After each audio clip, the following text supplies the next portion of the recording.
Hey everyone. What's up, Alex? What's up? Y'all give me a second. Okay. All right. Wait, are we live, Craig? We live or are we backstage? We're live. Oh, okay. Give me a second.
So, what are we talking about tonight? We just talking about anything. We can still hear your music though. Oh shoot, my bad. All right. So let's Cynthia G did a video. Did you see that today? Yes, ma'am, I did. Oh, you saw her live stream about Dr. Umar's daughter? Yep. What'd you think about that? I guess we wait for Mr. DJ. Hey, Mr. DJ Music. I think we were talking about the whole issue with what's been going on with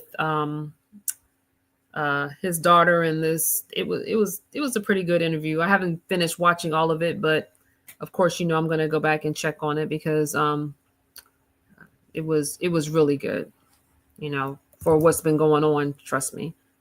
And then I see Jay Prince is live praying for people, throwing water on people, y'all. You hear me? Yeah, I can hear you. Hang on one second.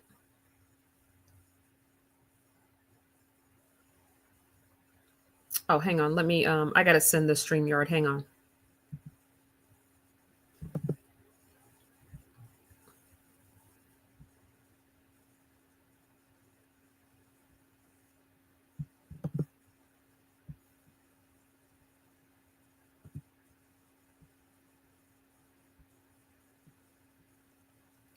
Wait, something. I just thought about it. It's Ramadan. I think that's where Mr. Angry Biracial is, because it is Ramadan, isn't it? Actually, it's hang on. Let me give you what his email is back.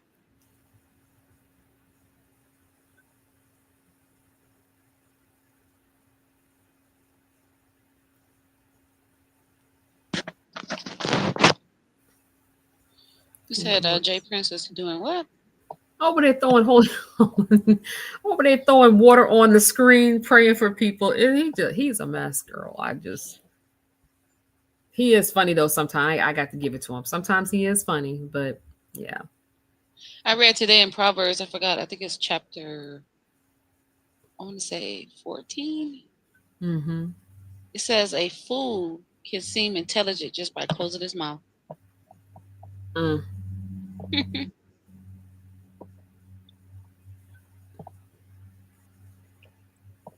think it's 1429. I think a lot of these guys, they should just read Proverbs. Don't read nothing else. Just read Proverbs.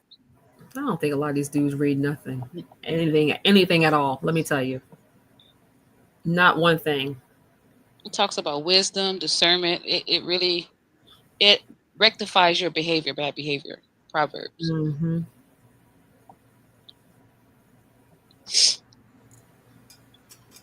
I'm saying like That's through my all of this. DJ. Go DJ. Good evening, y'all. How y'all doing? How y'all doing? How you doing? Hey, Mr. DJ, DJ you Music. funny as hell, Mr. DJ Music. I know. I'm saying said- the same thing. Get hot and bothered in the collar. I said, what? I was in tears, bro. Like, oh my god, this dude is funny. When you grow up around a large family, you got to learn how to play the dozens. You know what I mean? Mm-hmm. So what y'all up here philosophizing about? What's going on? What y'all talking about up here? We just cutting up, just talking. Just talking. Yep, that's all we're doing is talking about all the stuff that's going on. Yeah, did y'all happen to notice? It's in the news right now. The young lady that the track and field event. Did y'all see that? Oh, I heard about that. You're talking about the young lady that hit the lady in the back of the head with the baton. Yeah. That was crazy. You saw the cyber? Yeah, she was on like a PR tour, crying to mom. It wasn't my intention. Girl. Didn't they charge her? Yeah, the parents pressed charges against her, assault and battery charges. As they should. I agree. I'm sorry. I agree. I agree wholeheartedly. Yes. There's absolutely no way that you can convince me that was not a malicious, that you didn't swing at that young lady on purpose. Sorry. Yeah. I was looking at the replay. Like I watched it a couple times, and it seemed like what happened was, like when you're rounding the corner, going into the main straight. What happened was she seemed like she came over into her lane, and I think that she kind of bumped her, and I think it made that girl angry, and so she hit her in the back of the head with the baton. Yeah, I agree with you. I think it was a combination of both, that she was being overtaken and she kind of overstepped her lanes. Growing up around the track and field, because I loved it. I watched it all the time, so I know how that can be quite irritating, but not to the point of you cracking somebody over the head. Well, she should have ran faster. She wouldn't have got bumped. True that too. So with Alex, you all right? He's awful quiet. He said he'll be right back. Okay. I don't know if you heard my background. My bad. No worries. My dog and we got the dog lovers and cat lovers. We not roaches lovers. For No, those who got them roaches. Look at all them roaches running down in them bed. Some folks got them roaches. Speaking of roaches, y'all listen, ladies. Don't you think Donald Trump is trying to tear this country down to its absolute? He's trying to burn it down. I think that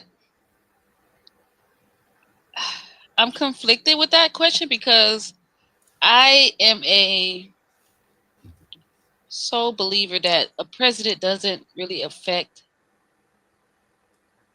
Black people as much. Okay. Because the reason why I grew up in a I've seen a lot of presidents, not too many, but I've heard like my kinfolks and older people around the way, Big Mama and them. Sure. You still have to do your due diligence as far as it pertains to your life. I don't think that a president dictates your life, because Black people, we've always had resilience. Good word. Yeah. Those who believe in productivity, Yeah, the ability to bounce back from adversity. I'll agree with that. Yeah. What doesn't break you make you stronger? Yeah, like what all these little sayings that we have in our communities growing up, why we're not using them? Good point. It's not like I guess I'm looking at it from an overall standpoint, maybe, and if you take out the black folks in it, I think again, I think that it's going to hurt them more than it's hurting the black community, because we're used to it. We're used to, having to get it out the mud sometimes. Whereas a lot of them, they're seeing the effects of what they call DEI, losing their jobs just on a whim, just because someone says you're not qualified. Didn't they say we only benefit 4% of it? Yeah, that's a small percentage, isn't it? Very small. What else I was going to say? I was going to say something. Wait, you talking about like for as far as politics go? Mm-hmm. Yeah. Ugh, that's a whole. It's a bitter pill to swallow, isn't it? What it is. Yeah, it is. Oh, I know what I was going to say. For those that believe in like the Word of God, the Bible, isn't there a scripture that says it is God who raises up kings?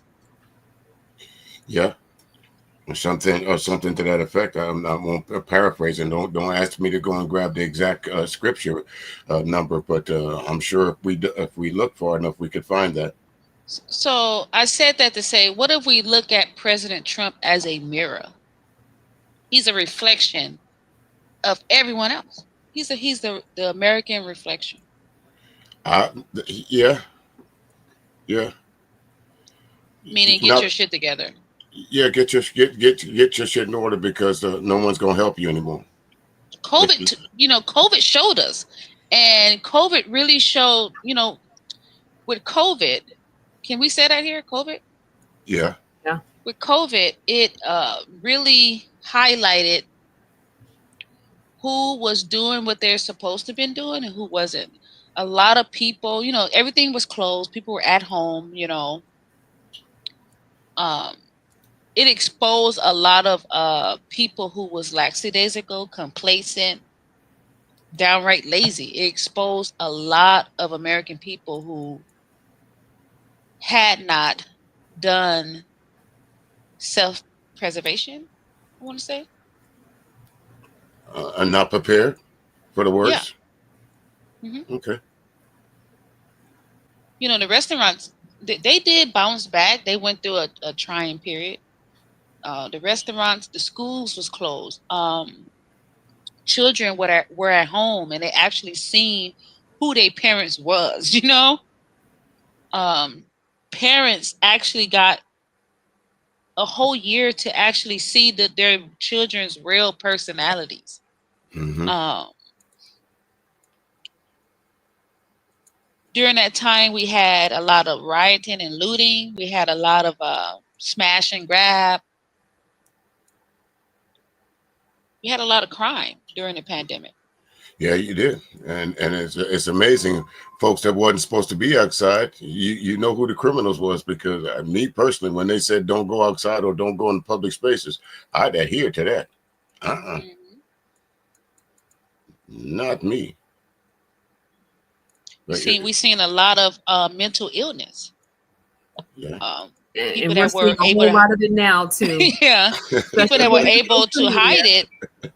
People that were able to hide it for so many years through social. I think people. Let me tell you something. I've never seen so many narcissistic, sociopaths, psychopaths, OCD than I've ever seen in these spaces. Like I think there's a whole vast amount of people that need to be on medication, and they need to have their go to jail too. Yeah, and have their privileges revoked of dealing with the public, because it's obvious, unchecked, there's some people out here that just don't know how to behave themselves. I agree. I think a lot of people have some major issues. Yeah, it goes back. It goes back to what Cyber just said. Cyber Dreams just said, but that mental illness, during the pandemic, you found out just how much you was in love with your spouse, or how much you could put up with your roommate. Well, I don't know, because I live with my parents in the basement. And also, DJ Music, it made people, for a whole year, it made people sit down with themselves. Absolutely, it did, didn't it? Self-reflection. A whole lot of people should have done a whole lot of self-reflection during the pandemic. Some of us came out on the right end of that self-reflection, ladies. Some of us didn't. Mm-hmm. We've seen a lot of fraud.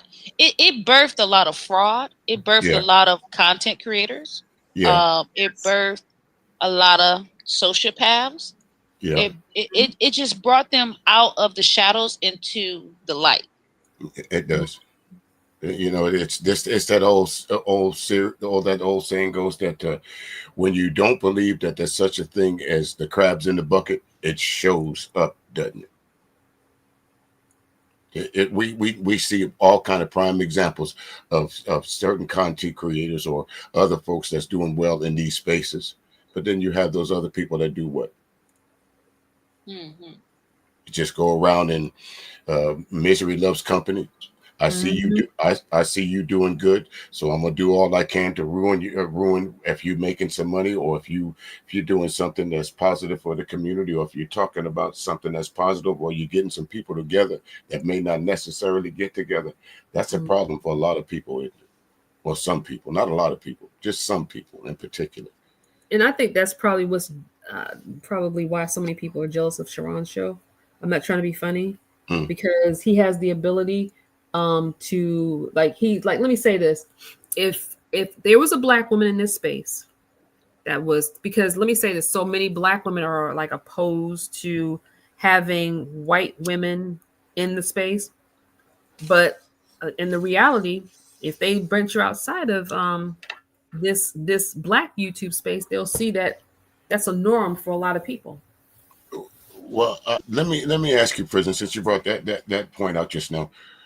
How do you separate yourself from white America? Because no way, you have to deal with white America, whether you like it or not. When y'all agree with that, if you go to the grocery store, if you go buy a car, if not less, I know we as Black people, I know we own a lot of things, but we don't own enough to where we could just completely say no. We don't want to deal with white folks. When you go out your door, some of us, the first person we see in the morning is a white person, right or wrong. But why do we always have to separate Americans? I don't understand it. Me either. To be quite honest with you, I never understood that. I mean, are there some good and bad people on both sides? There's good Black people and there's bad Black people. There's good white folks and there's bad Black folks. White folks. That's just how it is, and that's the same with any other ethnicity. There's some good folks and there's some bad folks. Unfortunately, in the life that we're all going to live, we're going to run into both kinds, and that's YouTube. In real life, you can walk away from trouble, but in these YouTube streets and social media, shit, you get rid of them one day, and here they are, with a new avatar and a new face. But that is the crux of it, ladies. It's just, to me, it's just a crab in the bucket theory. It's always somebody that like you said. But let me ask you this: is it really crabs in a bucket? Because I think personally, I'm not even in the bucket. Right. So how do you get? Because if you think about this land that we're living in, called the USA. Why would I consider myself? Why would I isolate myself to the Black bucket?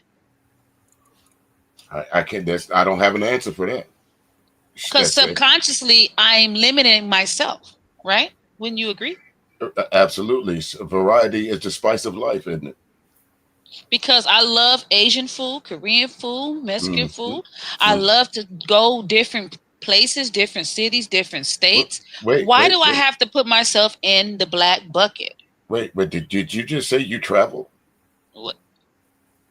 Yeah, that's what I told Mary. I told Mary. But this year, I'm actually working more. I decided to work more. Wait. Did you say you work? Okay. Okay. So this year, I have been thinking. I haven't read really. I stopped reading, and I got this. Okay, I have this question for you in Prism. So I want to read 3 books a year, right? And the topics of the book will be something about history, economics, and psychology. Me saying those 3 topics, what books do you recommend? And you don't have to answer today. Okay. You can give me because I bought that book, Blacks Before the Mayflower. I have 48 Laws of Power. I have the Laws of Seduction. I don't want that stuff. I want something else to read that will stimulate me and give me information and also keep me grounded. So whenever you guys get a chance, you guys can just send me what book you recommend. I'm going to buy it and give you proof that I bought it. And then I'll let you know at the end of the year what I got from the books. Well, for me, that's kind of easy. I think any writings that you can find on Dr. James Baldwin would be a great place to start, because although, you know, he's kind of multifaceted because he speaks from different angles. Number one, he speaks from the Black experience. Number two, he speaks from the educated Black man experience, and he also, and folks will say, "What do you mean?" But he also speaks from the LBGT community. Yeah, I don't want to read that. You know, you don't want to read nothing about the LGBT. No. What I'm saying is, when I say LGBT community, he kind of gives you a perspective of the whole thing. He doesn't come out and say it, but you'll understand what he's saying. I would suggest you just go and read some of his stuff, and you'll see. You'll exactly, because it's like. Is he under the 3 topics? Yeah, I think he covers just about everything: the Black experience, the American experience, the going abroad experience. All of that. Okay, James Baldwin. Okay, yeah, I'll look him up to see. You don't know who James Baldwin is? I've heard of him, but I haven't read any of his literature. No. Yeah, I would think that would be a good place to start. Yeah, like I have stuff of Toni Morrison. I just gotta. I wanna this year. I was thinking about it the last week. I said, you know what? I need to. I want to read 3 books a year. I want to get back into my reading. I am. There's anybody in the chat that can recommend something. Go ahead and put it in the chat. I think a good book to read is Breaking Women. Have you heard of that one? Ooh, that sounds good. It's Gender, Race, and the New Politics of Imprisonment.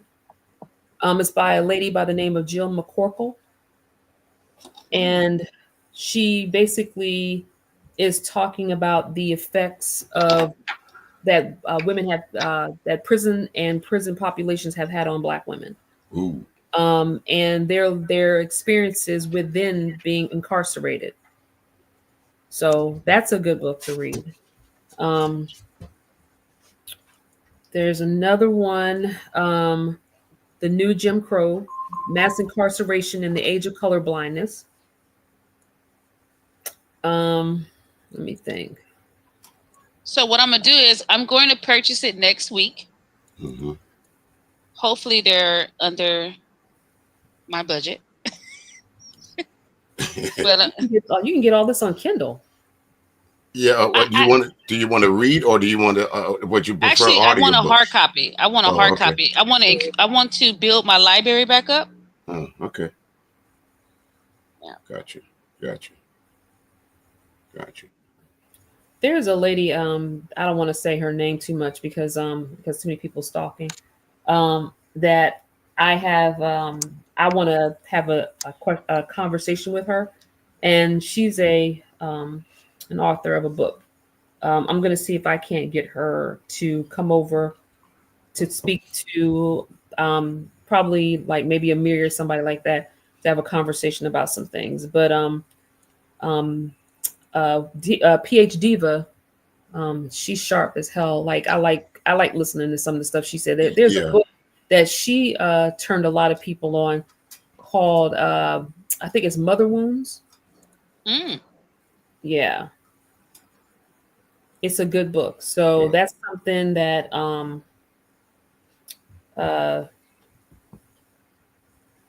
yeah, let me see who is it by, because I looked it up and I wrote it down somewhere, but I don't have it in front of me. And what about, you know anything about like human behavior? What books do you recommend about me buying about the psychology of human behavior? Dr. How do you say her name? Dr. Joyce? Is it Joyce or Joyce DeGroot? Have you heard of her before? No. Yeah, I like it because it's a woman. Yeah, I'm gonna have to ask. I like it a lot. I'm gonna have to ask Diva what the book is. Mother Hunger. That's it. That's Hunger. The book. Mother Hunger. And there's a lot of women in this space that need it. I'm not trying to be funny. There's a whole lot of women in this space that need it. And I'm not saying, let me say, like, you can have the perfect mother, amazing mother. I have a great one. But it doesn't mean like that, because let me say this. Parents parent as perfect as they can, the way that they think they're doing it. But it doesn't mean that they're that you're not still missing something. And her book, Mother Wound, I mean, that's not it. Mother Hunger. I went over and read some of the stuff. You got to go over and look at it on her website. I'll drop it in the back, Cyber, so y'all can look at it, because it's really, like, when I went on the website, it was really interesting. So hang on. I'm trying to. I need. What do you guys recommend as far as empowering, like, your own mind, like grounding yourself? Like, what books do you recommend for that? What that type of topic? Me personally, I use for something like that. I'd like to listen to the guy's name is Deepak Chopra. It's like one of those. He has the voice, and he has it kind of makes you travel when you listen to him. It's like self and teaching, self empowerment, self healing, all these different things. So reading, it may be kind of cumbersome, but to listen to it, I found that better. Yeah. I would go. Yeah, I like to read because the type of the job that I do, I have to use my ears often.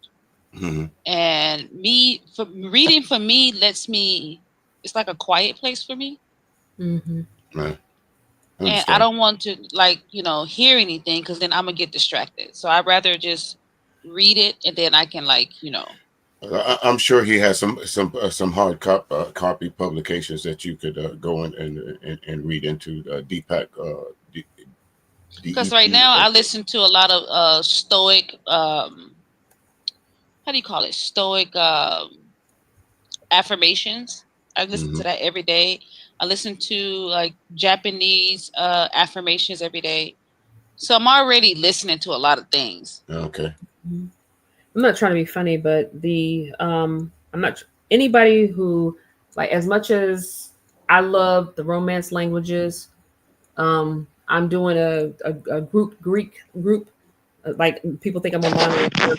I have a group that I'm studying Greek with this year, and I but before I finish that, Brene Brown, her books are really good at grounding and helping you refocus. There's another one. Is it Marie? Is it Marie Kiddo? Marie, like, she. Yeah, Marie Kondo. Like, she's a Japanese organizer and consultant to keep your life organized in a system.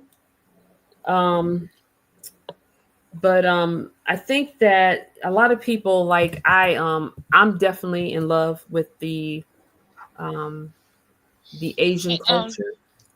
Alex, can you keep the comments from people up longer so we can read them? Oh, are we missing comments? Oh yeah, no problem, no problem.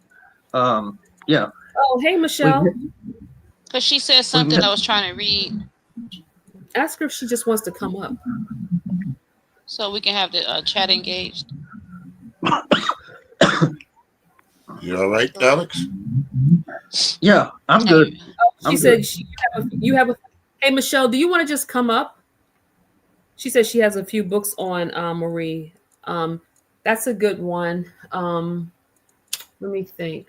Brene Brown is a good book for grounding. Um, I'm trying to think of another one. Hmm, you know, like instead of me buying like some new shoes, You should buy a new book. yeah, Hey, I'm gonna get a book. hey, listen, that's absolutely absolutely nothing wrong with that. Instead of buying some new shoes, I'm going to buy a book to sharpen myself. Nothing wrong with that. Never heard it before, but nothing wrong with that. Because I have some downtime and I want to compensate the downtime Understandable. because being idle is like it's like I'm losing. I feel like I'm getting dumb. So I need to get back. I need to get back on my shit. I feel like I'm being dumb because the reason why I thought about it because there was a word I was like I couldn't spell it. I was like, oh shit, what the hell is going on with me? well, well, you know, of course, that moniker I use, DJ, and I always say, Cyber Dreams, that part of my education is through music, and I always say, music takes you where you've been and takes you where you want to go. So anytime I want to get into a mood of traveling somewhere, traveling outside the country, even though throw on a nice CD. I said radio earlier, and somebody laughed at me. Turn on your radio. But you know, put your headphones on, get your favorite book out, and I tell you what, it's really an adventure. It really is. Indeed, Oh, time. Michelle she said the comments going so fast. I know it's something by Giovanni. A Good Cry book by Miss Giovanni. Hey, good Nikki Giovanni. Okay. Like I've read Shakespeare. I've actually studied First and Second Kings. I think Kings is when I read that when I studied that I think that was better than Shakespeare. I've read.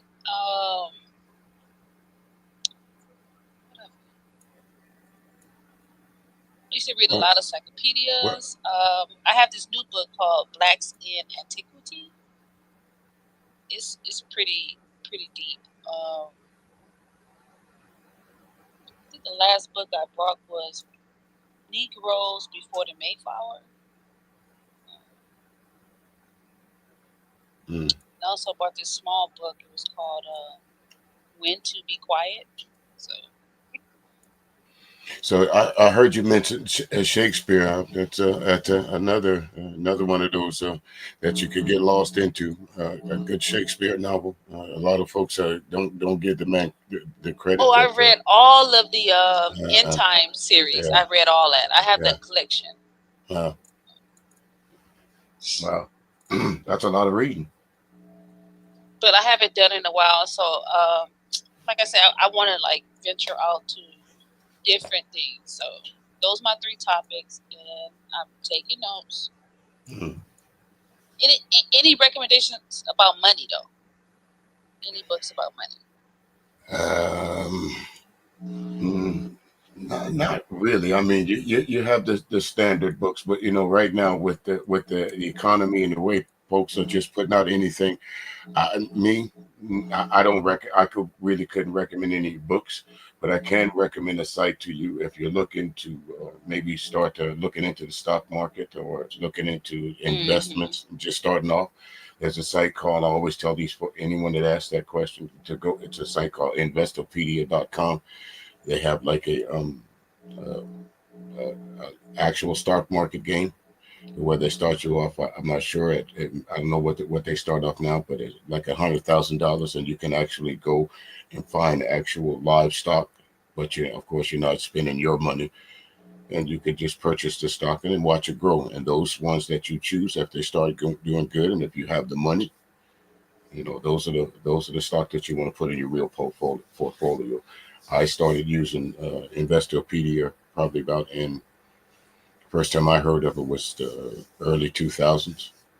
So it's a pretty good place to learn about the stock market, because they always putting out they always have the stock experts. There's some kind of a maybe live seminar, or they'll put out some stock tips or the hot tips of the day or whatever. So I would check it out.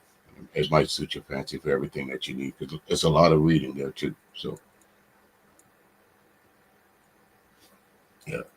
Michelle said, I feel like I'm getting dumb. I feel you. Yeah, thank you. See, you got to be honest with yourself. A lot of these, like, everything that we're saying ties back into what people are going through on YouTube. Me personally, I think it's the psychopathy. We're dealing with the psychopathy of YouTube. Mm-hmm. These people are just loony bins. But what happened to Prism? I don't know. She might have got a phone call. But you think, Sabi, you think the internet makes us makes us dumber? Yes. In some instances. It makes us idled. Yeah. Because what they say, idle mind is a devil's playground. Right. So it's too easy. Of course, I'm sure I'm older than both of y'all up here. So there was a time if you wanted to look something up, you couldn't say, "Hey Google." If you wanted to know something, you literally had to go look it up. Yeah, I remember when GPS. My dad taught us how to read directions through the Thomas Guide. Right. Atlas. Right. Right. And I always ask people. They say they can't. I don't know. Y'all didn't travel before GPS. Yeah, we looked in the book. It gave you all the streets, and then the codes on the side of it, the numbers, like the blocks. The mile markers. They tell you exactly where you're at. Right, they tell you exactly where you're at. Remember when we used to catch the bus, we had to call and get the bus and the connections. Right. Yeah. You had to call and get the bus schedule. Indeed.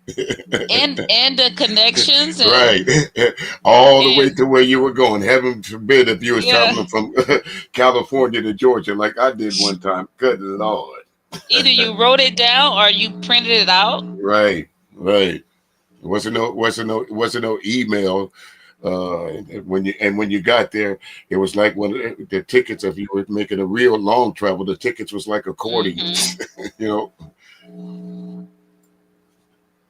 now you can just walk up to it and tap your phone. So I would agree.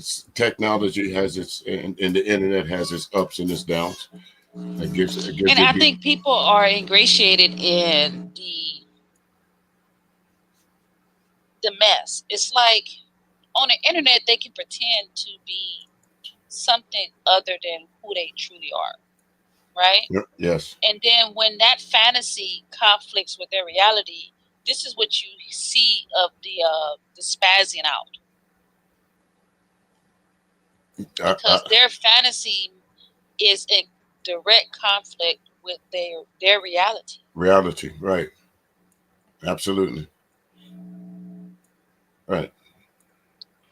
And it's just, to me, with the internet, again, it allows people to come on and tell any story that they want to, and also allows people that allows themselves to turn themselves into victim because they truly believe that they are.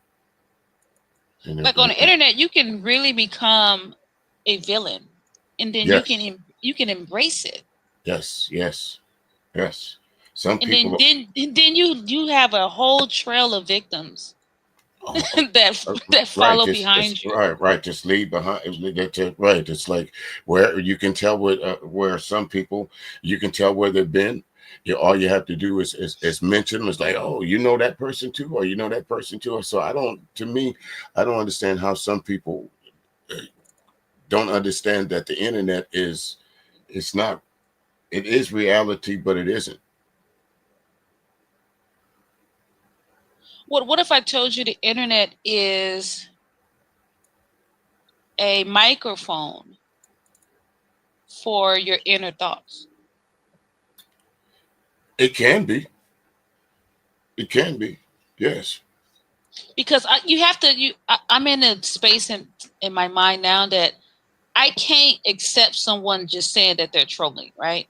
I have to, because I can't see you, I don't know you. I have to engage with what you say out of your mouth. This is why I'm saying the internet, YouTube, microphone is a microphone so other people can hear your inner thoughts. And would you say sometime it's a cry for help? No. No. Because your inner thought is predatory. So I get it. The predator in you, see, we live in a land of laws and statutes, right? Mm-hmm. Now, can you imagine these people living in what happened in the Congo? They beheaded 70 Christians, right?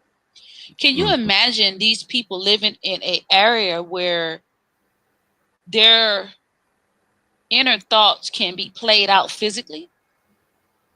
Who do you think these people will be or become? That's something, speechless. But because we live in a land that has statutes and laws and boundaries, these people can't really play it out. Now, we see the Black community playing out this suspicious behavior daily, right? Mm-hmm. What happened with Alex? Like, this ain't no cyber and DJ music show. Right. But I'm enjoying the conversation, but where'd y'all go? You know what? I'm about to drop too. Shit. What was it us mentioning Shakespeare that got y'all going? What happened? But no, continue what you were saying. Prison told me to hit this snake. You know, I would have been probably chilling, doing something else. No, like I was saying, like I think we're, like you mentioned, Trump. I think Trump being the president doesn't allow anyone else in this world, whether you're white, Black, Asian, to give an excuse. Agreed. Just because, right? Two wrongs don't make a right. Is that what you're saying, right? I wouldn't say necessarily two wrongs don't make a right. I'm saying your wrong don't make you a victim. Trump's wrong don't make you a victim. Right. I see exactly what you're saying, but now let me get some pushback. Let me see. Hold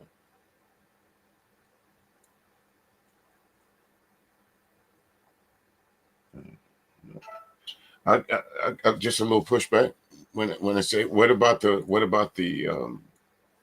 innocent people that's been affected, or those people that were doing what they were supposed to do and they're losing in this too.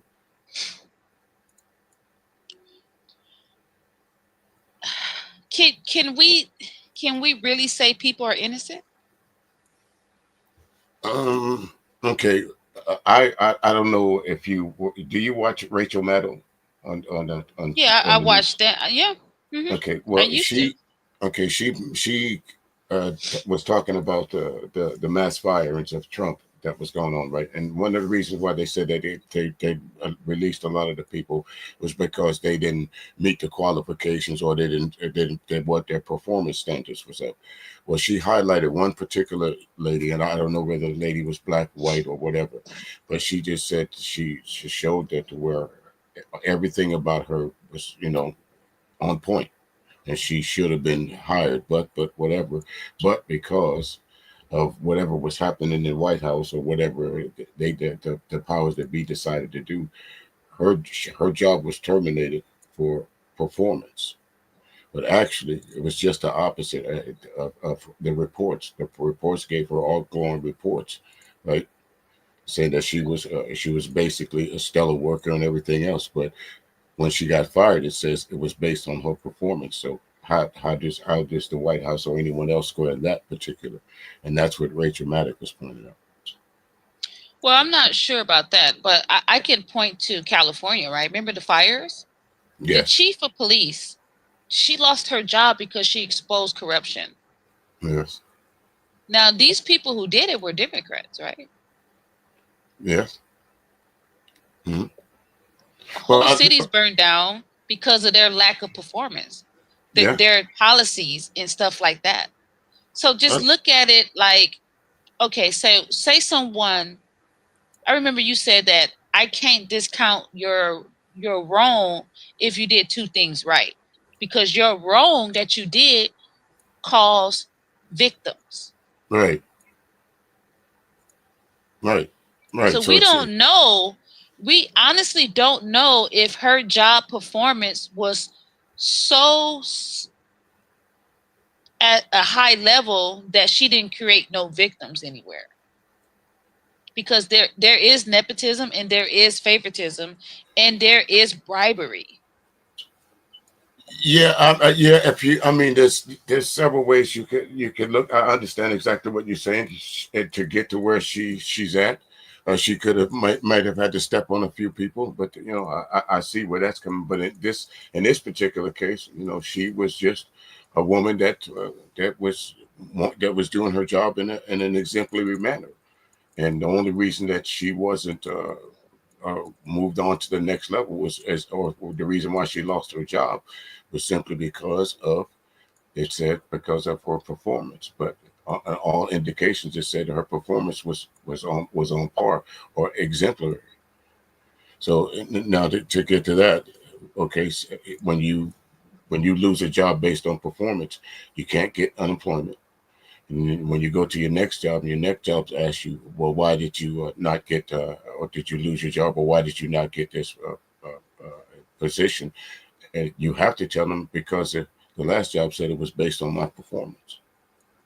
So are they creating? I'm not sure if that's true. I think if you're fired from a job, if it's not insubordination or like fraud or theft, you can get your unemployment. Yeah, well, I don't think that job is going to fight her unemployment. They're not going to show up to the unemployment hearing. Well, that's why being fired for performance or theft or in the third, that's one of the reasons you can't get unemployment. Performance. Well, performance will include like showing up late, calling off. Mm-hmm. That's all included with your performance. Right. All that is encompasses whether you work on time, whether you do your job in an exemplary manner. So yes, so that was the reason why that she was summarily terminated. So along with her and a whole lot of, I'm sure we can pull out different examples, but the only reason why I mentioned that one, because as I said, I watch Rachel Maddow from time to time, and she gave the example as well, because a lot of people were saying, well, you don't have an argument, Miss Lady, because you were fired for performance. Well, her pushback was, look, here's my record up until now. It's nothing about my performance that would dictate to says that I should be fired, because my performance, everything about me is exemplary. You guys said it. I didn't. I don't evaluate myself. You guys do. So there's countless jobs that I've been on. I was qualified, but didn't get the job.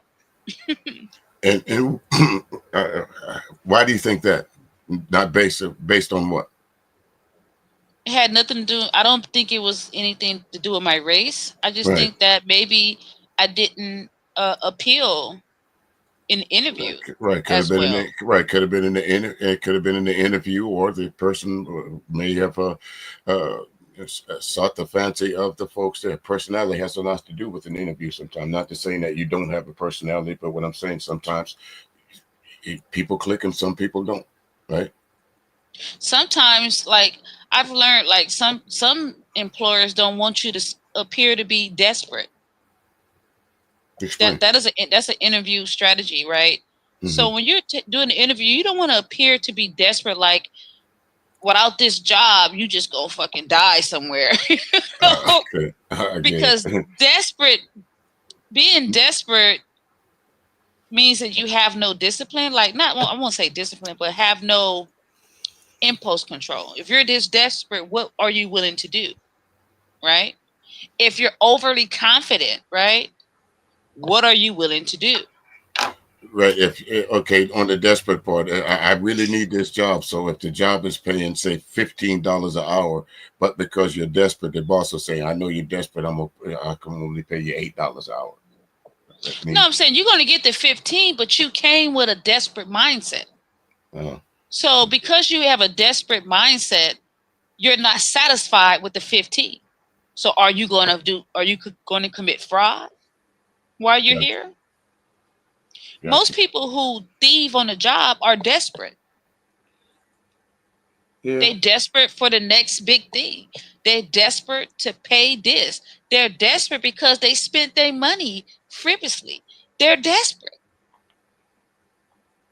And listen, you can't. You have an argument. You really do. And there are some people that live above their means, so to speak. And become desperate. And they're willing to do anything to fill the void of their desperate.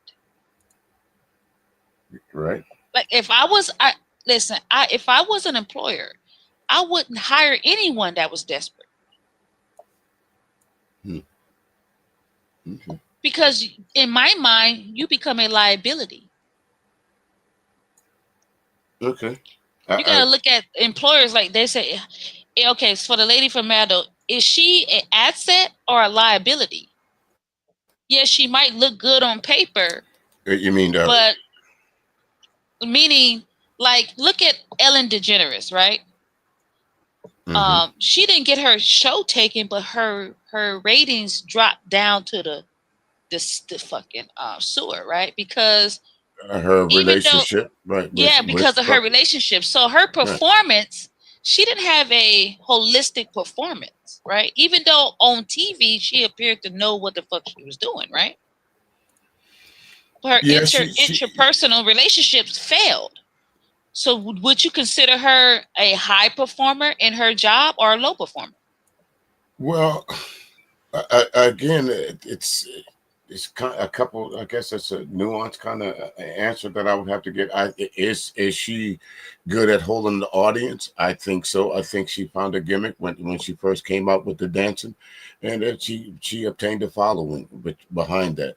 Now, do I think is Ellen DeGeneres is somebody that you should be taking political advice from? Absolutely not. But if you're looking for a scandal and gossip, that's the place to go. That's how I see it. So, was she an asset to the community?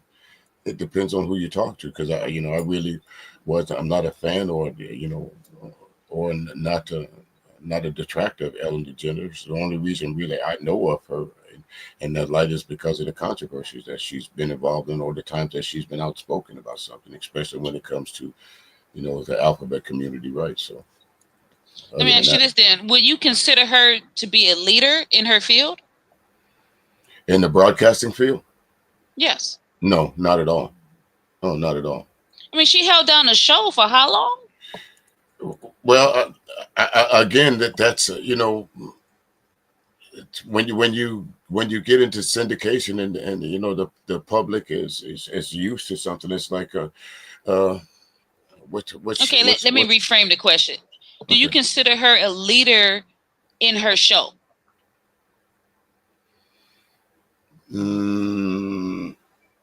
I would say she has command of her show. I would say she has command of her audience. So, in that aspect of being a leader, but if you want to talk about the content of her show, I think she shows the lack of poor leadership quality sometimes with some of the content that she has on the show. If that's what you're referring to.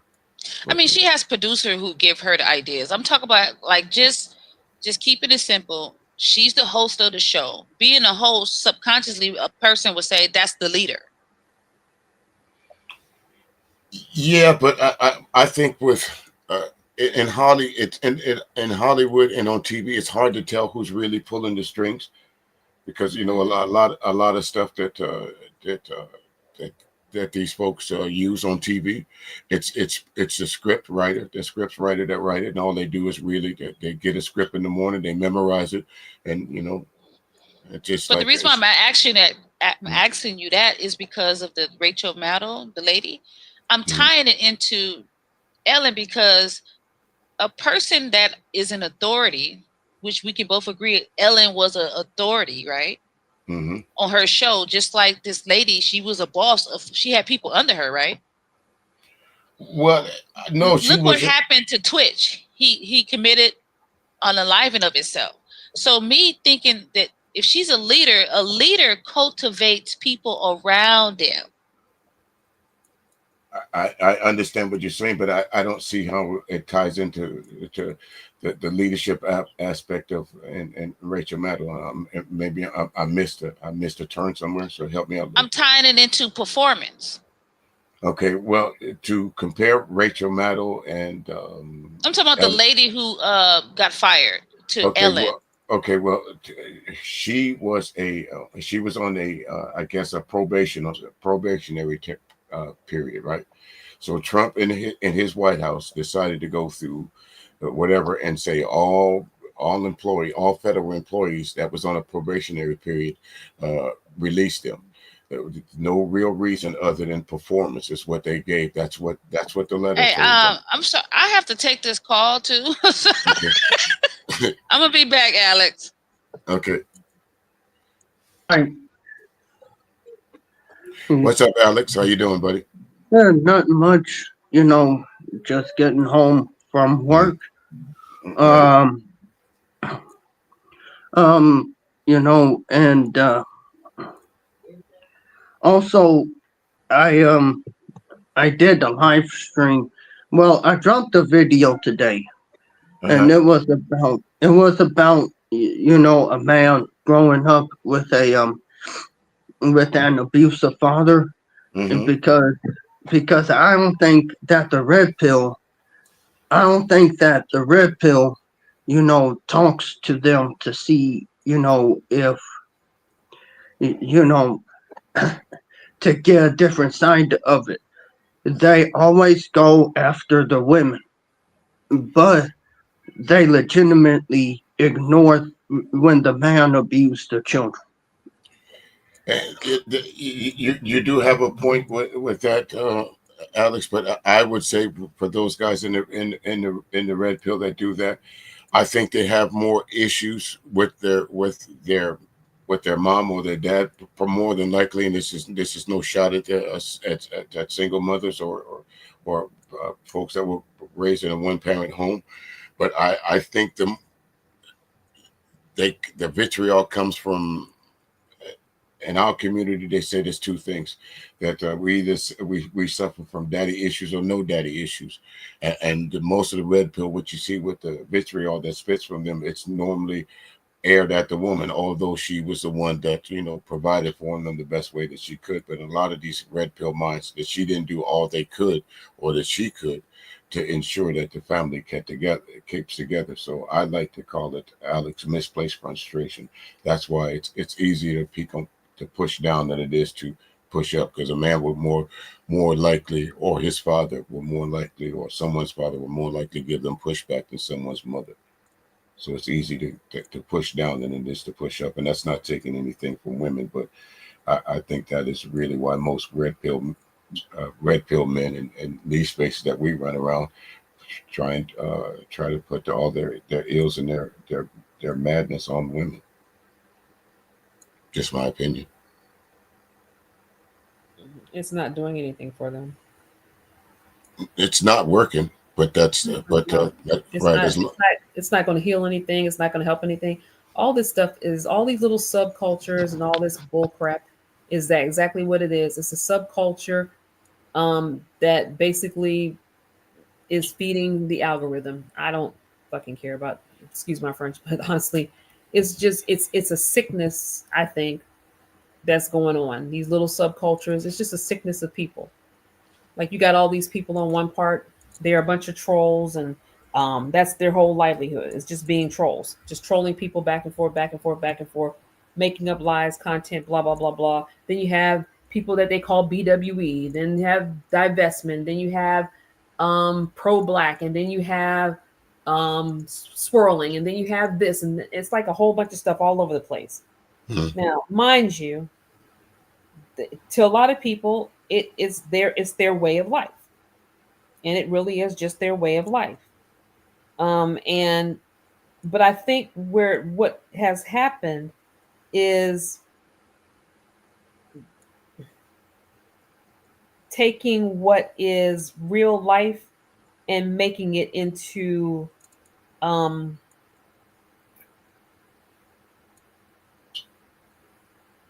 religion. Well, that would be a cult. Yeah. A lot of it's cultic. A lot of it's cultish. It is. A lot of it is.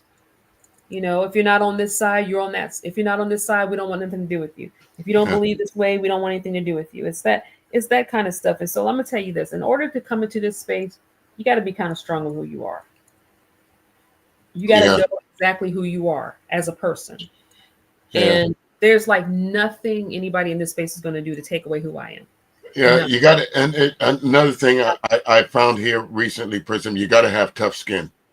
You really have to. There's a lot of liars. And the best way, you know, like the best way to defeat a liar is not even entertain liars. That's what that's why you don't really build. Like I'm going to be honest. Like I was talking to Cyber earlier, and I was telling her some things. And one of the things that you're not going to defeat me on is that I already have a strong knowing of who I am. Number two, I have boundaries. Right. And you're not going to get past those boundaries. And it's not anything personal to anyone. It's just that you have to have boundaries in this space. Well, that's what I was about to say. Everyone, whether it's in this space, whether it's internet or a virtual world or real world, you still need to set boundaries. Yeah, you have to set boundaries in this space with people. Like there's certain lines, like I don't ask people like what they do there's certain people I don't talk to every day. There's certain people I talk to every day. And honestly, I prefer what do I call it?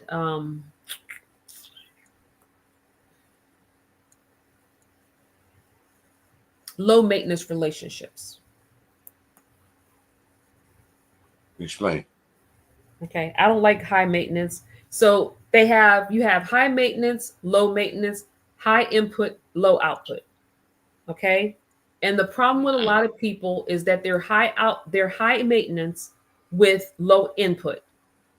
Okay, and most people, you kind of want to have that level where you're just kind of like low maintenance and high input. Okay, so you're not really asking for a whole lot, but you give a whole lot. Okay. So I don't like high maintenance, and when I hear high maintenance, I can hear it when I listen to people, and a lot of people don't realize that I don't, what I say is not really what I'm thinking. I just high maintenance people. There's a lot of high maintenance people in this space. There are these guys that keep on pushing that a lot of these women that they want high value men. High value men are actually, how do I say this? High earning men require high input. Some of them are low input. It just depends on the personality. Okay. A lot of these guys think because they're high earners, they feel like that I don't really think a lot of them are high earners. I'm gonna be honest with you. Right. But a lot of these guys think the men who are high earners that they want women who put a whole lot into it. But usually guys who are high maintenance give a whole lot out as well. They're high output. They're putting a whole lot into that woman. Okay, in this case, when you say high maintenance. Yeah, I don't like high maintenance men. Okay, high maintenance man meaning that it would financially or go. No, I just don't like the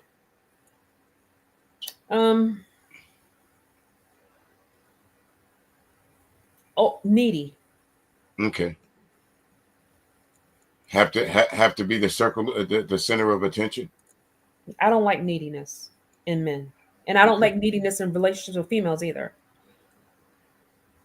I don't have those type of friends in my real life. Right. My real girlfriends are low maintenance. So when you run into a person that's needy like that, how do you disengage yourself from them without? In some cases, do you find yourself having to be rude about it, or do you just they take themselves out? Like a lot of the people that's online, I'm trying to be funny, but Cyber's not.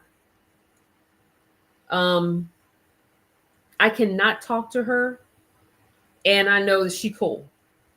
Whereas there's a couple other people like that as well. I'm not going to name all of them because I don't want people to know what my real relationships with people online are. Sure. Because I know a lot of people are nosy. But if I have relationships that if they don't talk to me for a while, they're not running to figure out where I'm at. They know I'm cool. And I know the same about them. It's not a lot of work to stay into the friendship. Like, girl, you ain't calling me today. You ain't did this. Like these whole people online that think they've had some sort of relationship friendship with me. It's a bunch of hubbub. They've never had a friendship with me. We cool. We were cool.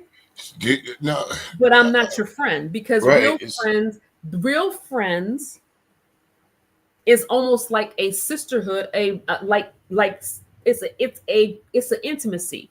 My closest friend, who I've been friend with for some 20 years now, you have to understand that relationship, we know each other. It was a cultivated relationship through years. Yeah, like I know her, I know about her, I know who she is. Right. I know my name is safe in her mouth.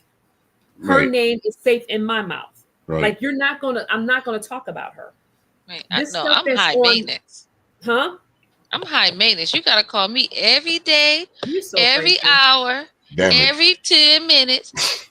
Yeah, most Libra women. You gotta send me. Knows, like my closest best friend, she's a Libra as well. Not that I believe that everything they say, but I can see a lot of the traits that's in her that's in my friend. Because you gotta give me worship. Has her own life. My friend has her own life. She is a married woman. She's happily married. She has 2 sons. She's happily married. I don't have to talk to her every day, and I know she loves me. These little fake relationships online do not do anything. So, Prism, give an example of a high maintenance personality on these YouTube It's somebody streams. Who's really needy, like you're always having to lift them up. You're always having to build them up. You're always having to do stuff for them. You're always having to make them feel good. You're always having to check this. And they want to talk to you all middle of the night. Blah, blah, blah. They want to complain about you have to give so much of yourself that they're energy drainers. That's who they are. What's a high maintenance personality on YouTube? I just described them. Like people who, would that be considered people who seek attention? By any means possible. They're attention-seeking people. They want to be the center of attention. Everything's about them. If they're not getting the attention they want, they're doing stuff to create tension and allure and chaos and misery around people. Those are high maintenance people who never really had anybody spend any time with them, who never had anybody to really show them love. They've always kind of been the backpedal of the relationship, and their fathers and their mothers were all over the place. They had to kind of figure out which way to go. Those are the people that are the most high maintenance online. I sit around all day long listening to people having bullshit conversations, and I really know what I already think about them. I'm gonna be honest with you. 9 times out of 10, I already know what I think about the person, and I'm not going to change my mind. 9 times out of 10, even if I don't even act like I could play the game, like I don't really know any better, but really the whole time I knew the person wasn't shit. And I acquiesced myself to it because I know if I didn't think that person was shit, they would probably know everything about me. So I don't really, it's not anything personal, but I have real relationships that just don't take that much type of investment for me. I just know we're close. And when we get together and say something and get together and talk, it's like, woo, like, oh, like, it's like life. It's like life. It's not boring. Like Cyber is a thinker. She's a talker. She has real goals. I can listen to Cyber and say, okay, you know, this is similar to what I'm used to. Whereas I listen to some of these women, it's kind of like, I don't want to be bothered with them. I would never, in my real life, I wouldn't be bothered with them. I call it idle chatter. Big J the other day, I told Big J, and I'm not, you know, I better not say that. Let me say this. Some of these guys online, in no other world would they ever have a chance to talk to me, except online. And it's not a place of arrogance. It's just that I know the reality of the world that I live in. I know exactly who I'm around, what I'm around, who I have relationships with, and I can't bring you to the party. You're not coming to the cookout. Okay. You're not coming to the soiree. You're not coming to the beach house. You're not coming over Most there. of these guys are like, you ever went to a gas station? Like, you ever been somewhere like you ain't supposed to be, like you're just traveling through? He's I need some gas real quick. What YouTube is. And you got these guys standing outside. That's what these guys are. That's what it is. That's what YouTube is. YouTube is you going through, traveling to a place that you've never traveled before, and you got to stop by some place outside the city to go to the bathroom. Here come this guy. Can I pump your gas? Walk. Can you spare some change? These some spare your change guys on YouTube. But YouTube is not a place to come build relationships. YouTube is about a culture of people who want to find out what culture they belong to. And I'm not gonna let anybody put me in any of those cultures. It's just that plain and simple. Wait, I'm sorry. Did you just describe some of these men on YouTube as the guys that come up and say, "Can I pump your gas?" Yeah, that's basically what she's saying. Like, and the anxiety level that you have when they walk up on you. Can you? Yeah. And they're like vagabonds too. So they be hanging out on the corners. They standing in front of grocery stores, knowing people coming in here to spend some money. They know you got some money. Can you help a nigga out? Can you help me out? Amen. I'm gonna say this. There's certain type of women that they know they belong together. You know what I'm saying? Like sometimes I'll go over to certain sections of women and I'll be like, okay, I know I belong over here because of the way that they're carrying themselves. Like, for example, I was having a conversation with somebody today. Okay. And one of the things that she said to me that really resonated with me, and it's something that I kind of do, like there's a certain evil entity that thinks that I'm concerned with stuff that she does. Okay. When I'm really not. So one of the things that is self-care is not listening to stuff that people say,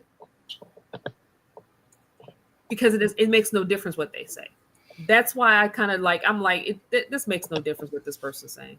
Yeah. It's not going to change my sleep habits. It's not going to change my money. It's not going to change the fact of who I am. it's just not going to do anything. All it is a bunch of people sitting online speculating who somebody is. And the person was like, basically, they don't watch any negative content about themselves because they're not going to allow any bum trolls online to emotionally dysregulate them and cause anger in their life. And I thought she was probably one of the wisest women, I think, that I have had a conversation with online. And it made so much damn sense to me. So when you dropped Prism, me and DJ, we took over the show, right? It was our show for like 10 minutes. Yeah. And we were saying, I had said something about all of these black sayings that people say in the community, they don't live by. So what you're saying is, what's that saying, DJ? Sticks and stones may break my bones, sticks and but stones words break would my never bones. hurt me. Yeah, they will. When are people going to live by that on YouTube? What, that they think that they're hurting you? Pow, pow, No, pow. I'm saying they take what people say, right, on YouTube, clip it, make content out of it, insert themselves in random conversations. Oh, this gotta be about me.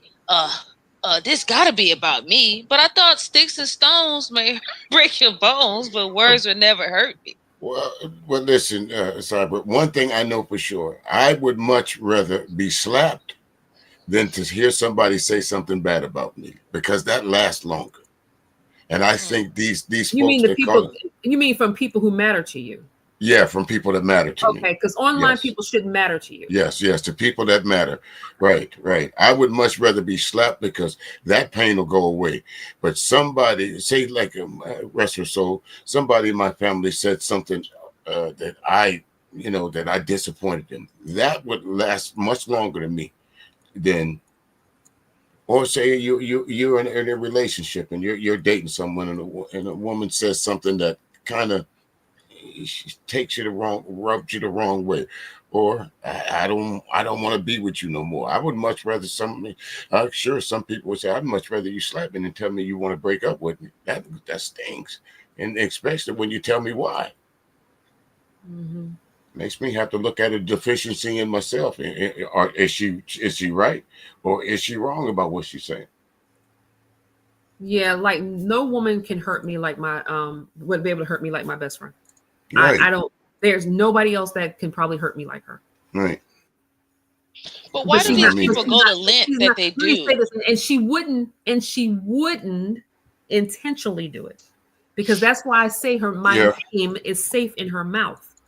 Like I can't say that about people that I don't know online when I haven't really I've like never looked at them face to face. I don't know what they look like. I don't like I don't like seeing some of these women online. Like I listen, like PhD, but I like her. How can I say this? She's very bold. I think she's very right. And you're not gonna shake her. Right. Venus is the same. I like Venus. I like what she do. Of course, I like Cyber, because I'm just talking aside from her. Let me think. Who else? I'm saying that these people go like the high maintenance of their codependency is Cyber, it goes back to what we were saying earlier. Some people have that they need to feed that animal that's inside them. It's a mental sickness, actually, because like all this stuff, like this whole thing about me.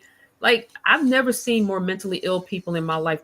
They really think that this is really doing something, but really what it's showing is their own internal struggle with their own insecurities. I was running down this whole thing about these online trolls, which is why they're trying to put us in the bucket. I'm not in no bucket. That's what I'm saying. It's like they like to. I'm walking on the beach. Put you in a culture, like a little subculture.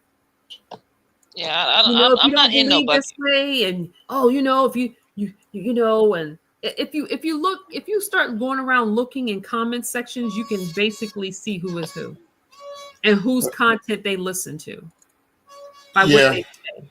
Yeah. Yeah, I mean, of course, I've been around for a minute, so I tend to some of these streams that I go on, I tend to see the same people. You know that we just, of course, I have to say I see myself there. I wouldn't be seeing them there. So, there's a couple of folks that I see that they're in streams that I have to ask myself, wonder why you're over here. When I see you over this other stream. But again, again, ladies, I think we missed part of what the show is that people will do anything for 15 minutes of fame. They will. And somebody could think, oh well, oh, I clipped it and snipped it. Well, you're gonna clip it and snip it, and it's gonna sound like somebody else, because in my real life, if other people in my real life heard my voice, they're online, they're not gonna know it's me. I can guarantee you that. Yeah. I can guarantee you they're not going to know it's me. See, that's why I'm talking about that. Like, people, like, you think you know somebody, you think that you're getting something out of them. You're really not getting anything out of you. Just really, honestly, it's really stupid. Honestly, like this whole creating fake alliances and all that other stuff. Trying to split groups up and stuff, trying to cause chaos in one group over here, another group over here, just to continue planting seeds of doubt about others' motives and actions and stuff. That triangulation stuff, that is so fucking old. Like that is the oldest game in the book online. Right. Well, I mean, no disrespect to anyone here, but I didn't pledge allegiance to anybody. That's what I'm saying. Everybody wants everybody to be in a certain group. Right. So like oh, you shouldn't be over there with the tink tinks, quote unquote. Right. Like well, they're not human. Now you're not supposed to be kind to people. It's a bunch of mess.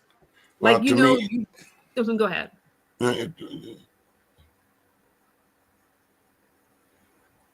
What is I'm looking at this on this middle age province. Who is that?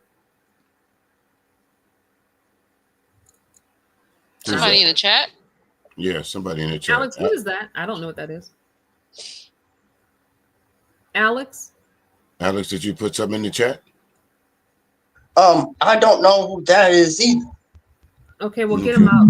Okay, if you've never seen him, all right. If you've never seen him before, then get rid of him. All right, because I don't see them on my other side. Right. All right. I'll be back. Y'all keep talking. Okay. But anyway, this is listen, like I said, folks like to have 15 minutes of fame. Again, no disrespect to Alex, but I watch his chat sometime from the clouds. And what is this person over here for tonight?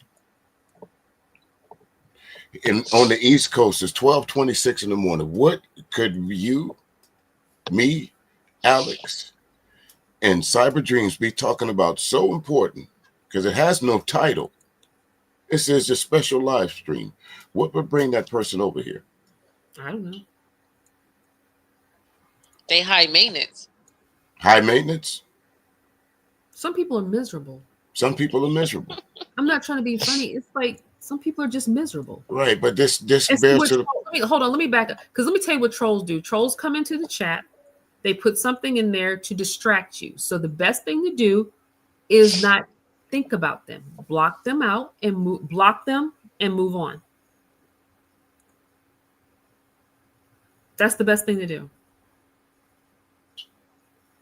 But like we were talking about what we were saying, Mr. DJ Music, about you didn't come into this space to I didn't, because I'm watching some of the people that's in Alex chat. But away from that, because I saw that on the whatchamacallit, so that kind of distracted me for a little bit. But going back to me personally, I never came on the YouTube scene to do live streams. I just happened to stumble into this because I came here for music. It is. I came here for the artists, because a lot of the artists that I deal with, that I play on my radio station, they have YouTube channels. So I had to have a YouTube channel to where I could save the different artists. So when they put out new music, I get alerts on it. I ran and I went and came into this part of broadcasting live through accident. Mm-hmm. I never know, and I never understood that I got to the point where people would say some of the things that they say and do some of the things that they do and expect no response from the person that they're targeting.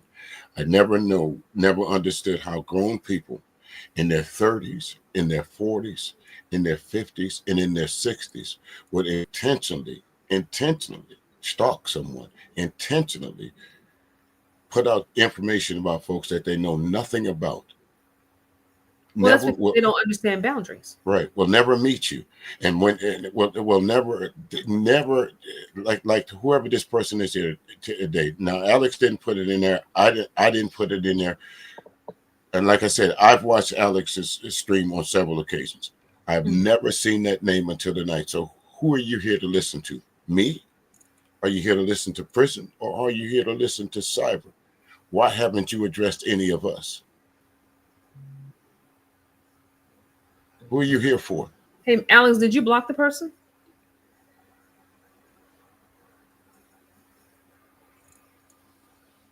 Who are you here for? Alex said he'd be right back. Maybe the mods Yeah. can like block him. How many people? I can't see Yeah, how many I'm people gonna be honest with you. watching us. I don't see that person on my other side. Well, I don't know who is it.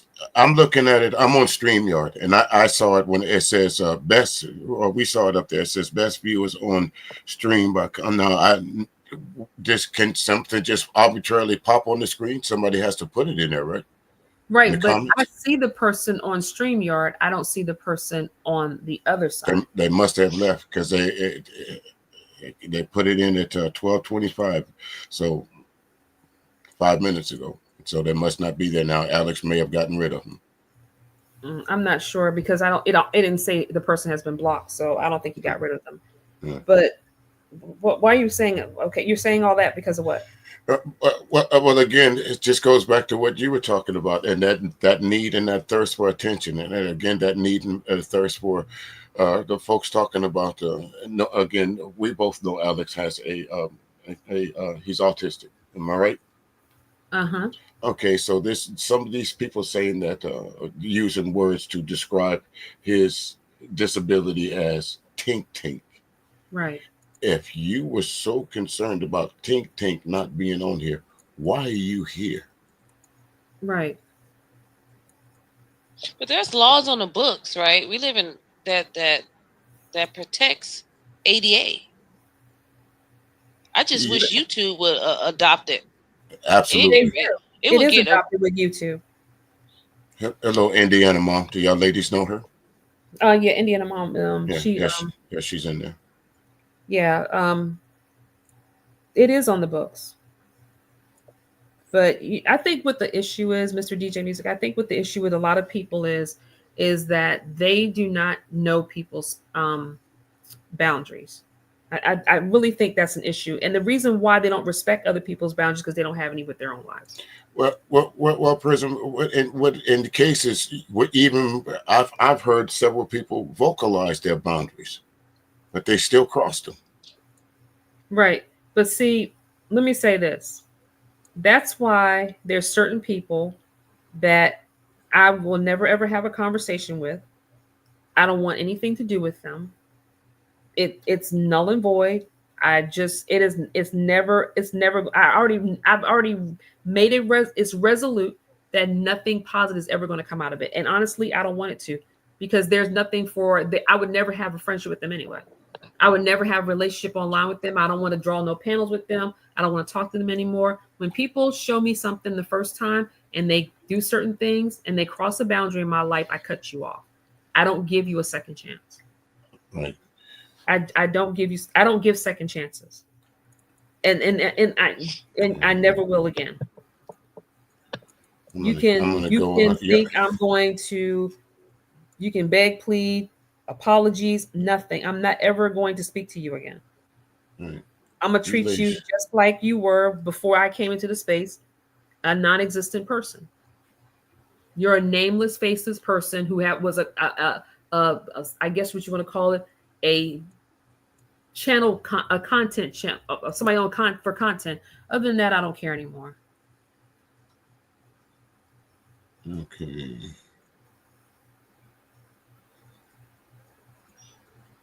DJ Music, you about to go to sleep? No. Actually, I just No, he's opened up a probably YouTube page. Yeah, Yeah. but I think Or you that about to go live on your channel? No.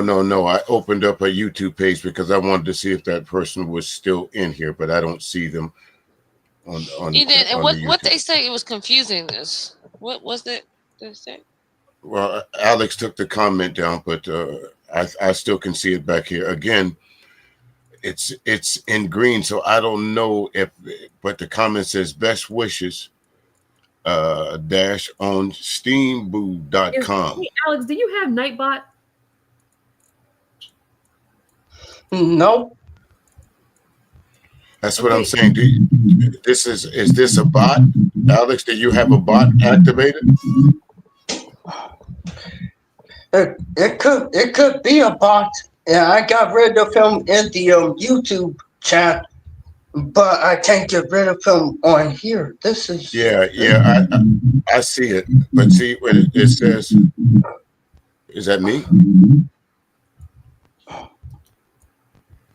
Hold on. Huh? Yeah, you got like a little echo. It's all right. He ain't say nothing. It might be a bot. It look like a bot. Okay. It looked like a bot. Talk like a bot. It's a bot. All right, we can put our 2 shooters away. We can put our Smith and Wessons away. Put it back in the holster, y'all. I wasn't concerned. All right. DJ, put your gun back up. Put your gun in the holster. All right, I'll put it back in the holster. I ain't gonna shoot nobody. I'll shoot him in the pinky toe. DJ Music got the sniper. He got a sniper rifle ready. I'll shoot him in the pinky toe. I trust nobody. It must have been. It must be because when Alex had the Nightbot, he must have because he can't get them off of StreamYard. It's still posting stuff. Yeah, that's what it does look like because it's in green, so it looks like it was generated by a bot. Yeah. Okay, DJ, you can get off the front line now. Okay, all right. Well, I understand how he feels. All right. I understand how he feels. These are some dirty Negroes online. Yeah, let's what they do. So what kind of music y'all ladies listen to? I'm I got a radio station, so I need to. Y'all sound like y'all. I'm kind of missing the younger crowd. There's some music out there that I need to incorporate on my radio station. When I finish with you all, I'm going to look at J-Hope. That's what I'm going to look at. Who is that? He's one of the members of BTS. Who is that? It's a K-pop group. What is that? Okay, so it's Korean pop music. Okay. So I'm going to go listen to J-Hope. Okay, well, at the Barclays Center. I'm going to watch it. Yeah, I can't really help you on the music stuff, DJ. I like some lo-fi music. I'm probably going to get into the point where I'm getting chill anyway, but you know what, DJ? I listen to a lot of like saxophone covers and violin covers. Like who? Okay. I'm gonna give him the names later, and then I listen to this one guy. I think he's from Eastern Africa. His name is Runtown. Yeah, I like Runtown. I love Runtown. Yeah, I like that. Essence is one of my favorite songs by them. Yeah. So I got one song I needed. I could get it one way or the other. Is that me? I listen to old school rap music like Root Down. That was by the Beastie Boys, and I also listen to Bring the Noise by Public Enemy, and I forget about the white band he was doing a collaboration. But yeah. And there's others. Why do I sound like I'm muffled? I think it's Alex's speaker. Okay. All right, Alex. Old school it is. I think I need to put something out there with some old school artists on it. Public Enemy, Bring the Noise, and different things like that. Oh, Yeah, DJ, you ever heard of One Way? yeah. One of Oh, my one of my favorite songs is yeah. what's that song? Damn. Where you want to go? Something in the past or push? I think it's called My Love or Uh, uh, um. it reminds you, Uh, you might think like the Temptations are singing, but it not the Temptations, but the I love One Way. Oh, yeah. One Way featuring Al Hudson. Yeah. One Way. Yeah. Yeah. That's a good group. A 1980s group that did quite well for a while. One Way. Yeah, I've never heard of nothing. Oh, what is that song? I'm gonna have to drop and get it. What is that song? Oh, I got it on my playlist too. Are you talking about Heartbeat? Maybe when he was like, I'm gonna try to sing it now. I had some lovers, maybe one, maybe two. Not familiar with that one. Mm-mm. You lost me with that one. Anymore. Ask me if I want, and I tell you, girl, it's you. I'm gonna have to go look Ask that up. me who I'm I gonna have to. am, I'm and gonna, I I'm gonna, hold you and say you. I'm gonna go look it up It's and download you. it. You're the one for me. You go there listen to them love songs, girl. Oh, you. Listen to love songs. What? You know what I Well, that's need. pretty much what One Way is known for. Their love.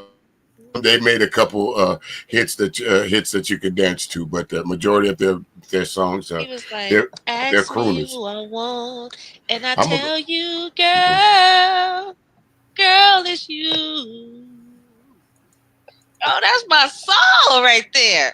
yeah. Ask me who I need, and I hold Oh, you and say you. Michelle said, I love Alicia Myers from One Way called Yeah, Thank You. Oh, that's you. my fishing song, Michelle. Oh, I love When One Way. I want to catch fish, I'll play that song, and I normally catch bass. When I go bass fishing, I'll play that song. Okay, SWV. Let me see. Yeah, I like Sisters with Voices. I like them. SWV. Man, play some One Way. Well, I'm primarily an old school DJ, so I play One Way. There's a couple songs that's in rotation. So yeah, but I'm definitely gonna go look up this song that you made an attempt at singing at the night. I like Hey Mike, how you doing, brother? Good to see you.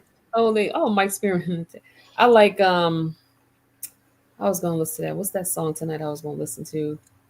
It's called It's You or something like that, I think. Spring Gang. Yeah, Spring Gang. There's a song that that's heavy in rotation with me. What's it? Is it called? Wait a minute. You've been making me think about this Spring Gang since I heard you speak on it. But hold on, now I got to go find the song. You know, these people crack me up. Like somebody sent me something about somebody sent me a Prism. According to the people over there on Rumble, you don't have a man. You wish. My man. You wish you knew what I had. But why does it make a difference? Why does it make a difference? Because they're pick-me's and mammies. That's why. My man. I know why I started listening to Spring Gang, because they're royalty free. Yeah, they are. And Mia Perfman is the one. It's called "Are You Down for Love?" Oh, I have that. I'm looking at it now. Yeah, I have several Spring Gang songs. I think you can play this song without it getting. Yes. getting let me see. I don't know if you can hear it. Yeah, you won't get it. You want to get a copyright song for this strike for this because it's a royalty free. The majority of the music is. Can you hear it? Hold on, let me see if I can hear it. Girl, we can't hear that. No, Can you can't hear hear it? that. Nah. No. I thought we was about to be bopping.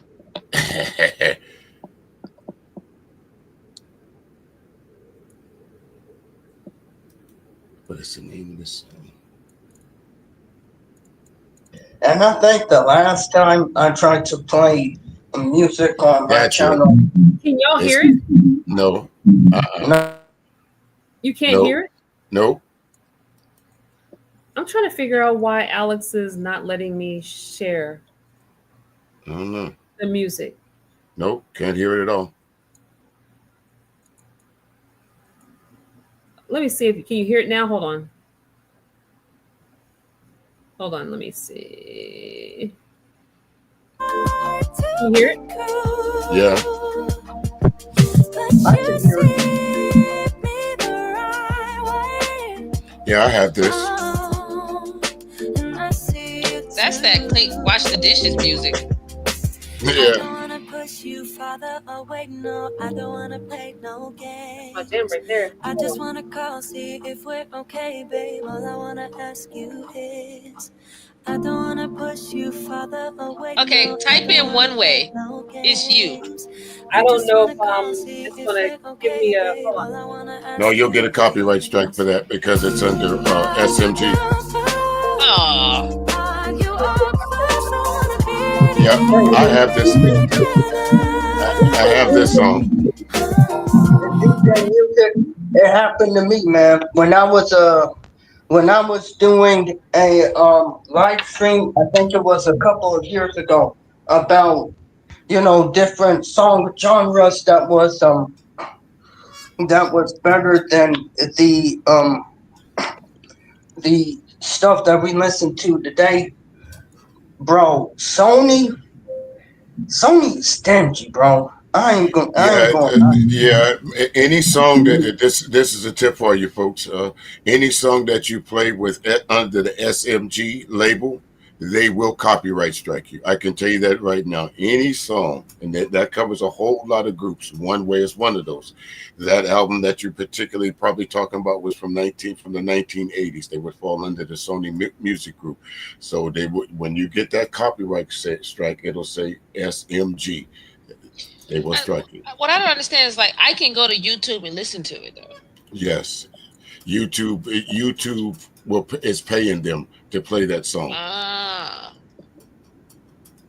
Yes, every time someone plays that song, every click, sooner or later, they'll enough views of it. They'll receive residuals for it. And because Yes. your StreamYard is private, you're not paying them to play it. So Exactly. You're not paying them. So there's no way that they can monitor. There is no way if you play Sony Music Group that they can consider that as a play, so they won't make any money off of it. Come on now, Sony. We just vibing off the music. Nope. This shit is old. Listen, Exactly. I have a book. Go ahead, And the Alex. thing of it is, it was a song from one of the animes from the late 2000s, or it's the early 2000s to the early 2010s. And maybe I didn't know that Sony owned the song, or maybe I don't know. Well, a lot of times you won't know until you play it, Alex. For me, it's always sometimes it's hit or miss. Mm-hmm. You know, I'll go live and I'll play music, and then it'll come back to me and it says you're playing copyrighted music in your stream. Usually, sometimes they'll let me get away with it, and they won't block the stream, and sometimes they'll block the entire stream. Like the last time I did it, I played a song that was under SMG. And they cut my string. Mm-hmm. Yep. Yep. Mike is definitely right. And it got to the point where I had to buy the shorter version of the song. And if you go over to Epidemic Music, you can get all the music you want, Alex.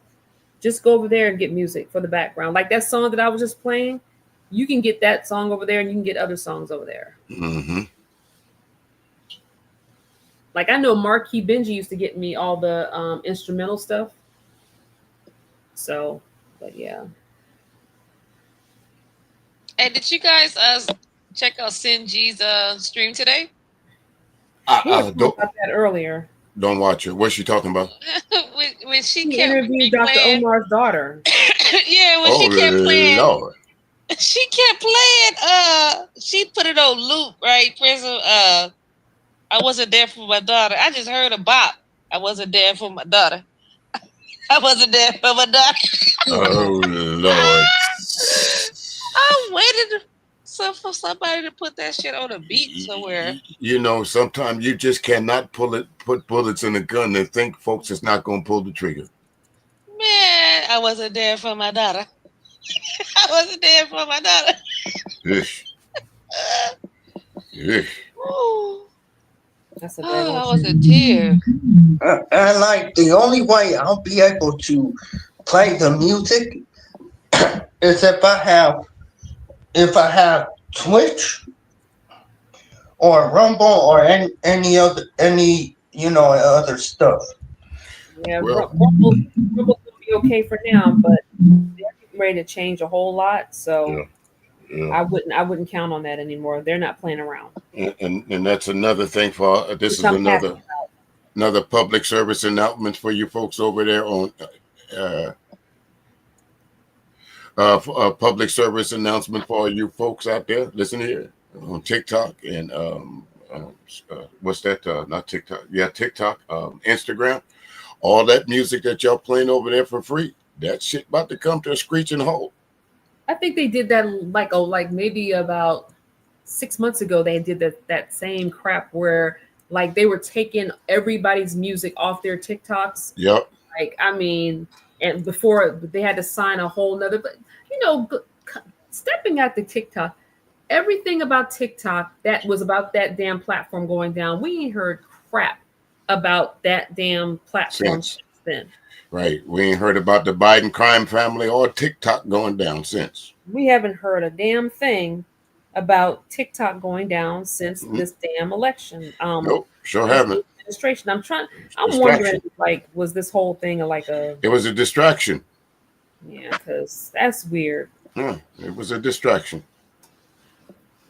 Hey, April May. The distraction had millions of people doing content about it. Exactly. That was a distraction to get everybody talking about they about to shut down TikTok right around Christmas time.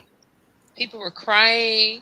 What? They about to take my TikTok. Right. Well, a lot of people were making a lot of money on TikTok. They sure was. Not only that, there were business that was going to lose millions of dollars if they shut TikTok down. Yeah, like that was serious for a lot of people. Right. And of course, you have these miserable people who think it's funny that all these people are going to lose their business, but a lot of people were going to literally lose their businesses. Exactly. Like people are mad because they can't make it on the internet. So, right. And they can't get any traction for their channels. So when they see other people doing well and they can't retire from their 9 to 5 working in insurance, they can. Right. Hey there, April, May, wait, June. So we know what it is. We know what jealousy looks like. Yeah. Like this whole thing about people, they trying to make the internet and the social media a full-time job. Like, why isn't any of your business what people do? It's not. I mean, if you can get to the point to where you're that good and your content is that good, or you have that charisma to where you can turn YouTube into a full-time gig, don't get me wrong. Cynthia G did it, whether you like her content or not. She turned YouTube into a full-time job. Yeah, Kendra G. YouTube is a full-time, right? What's that? Gamers, the gamers. Kaisenat, who else? Somebody I was just really thinking about. Did you guys hear about what happened to Destiny and his lawsuit? No. No. I don't follow Destiny. I've heard of him. You talk about the blue-haired guy? Yeah. What happened? He so he was filming women. Oh yeah. I talked about that about a month or so ago. Yeah. But listen, from what I understand, he still has a huge following, so it didn't really hurt him that much. Did you think it wouldn't? Did you think it would? And no, I didn't. Okay, if Russell Brand can do stuff like that, people don't care. Yeah.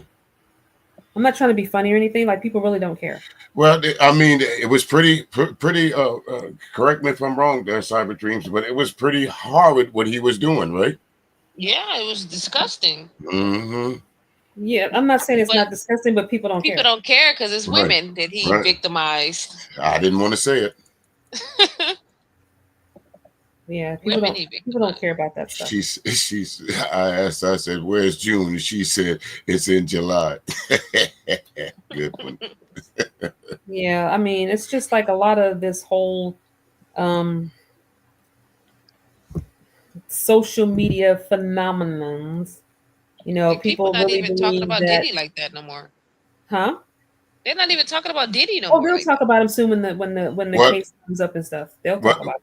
Well, they have to now, because from what I understand, the footage of Cassie getting beat down in the hotel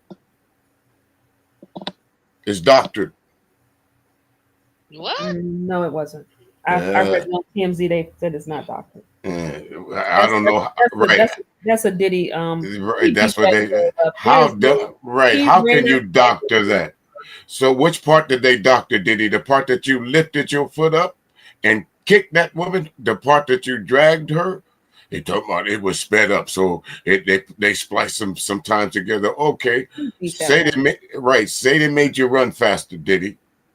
Did you not kick her? Did you not drag her by her hair? Is that what you're telling me we didn't see? He beat that woman. Yeah, he did. I don't care what he says. He beat that young woman. So, like, I don't. That's a sickness. Like, yeah. He accused CNN of doctoring the footage. I wanted to know how to play whatever game he can to try to get out. I'm not trying to be funny. Well, Look, AI wasn't out then, right?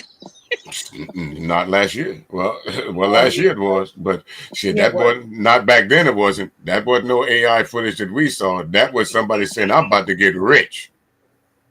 He beat the mess out that girl. Like, held on it for a long time, you know. Long time.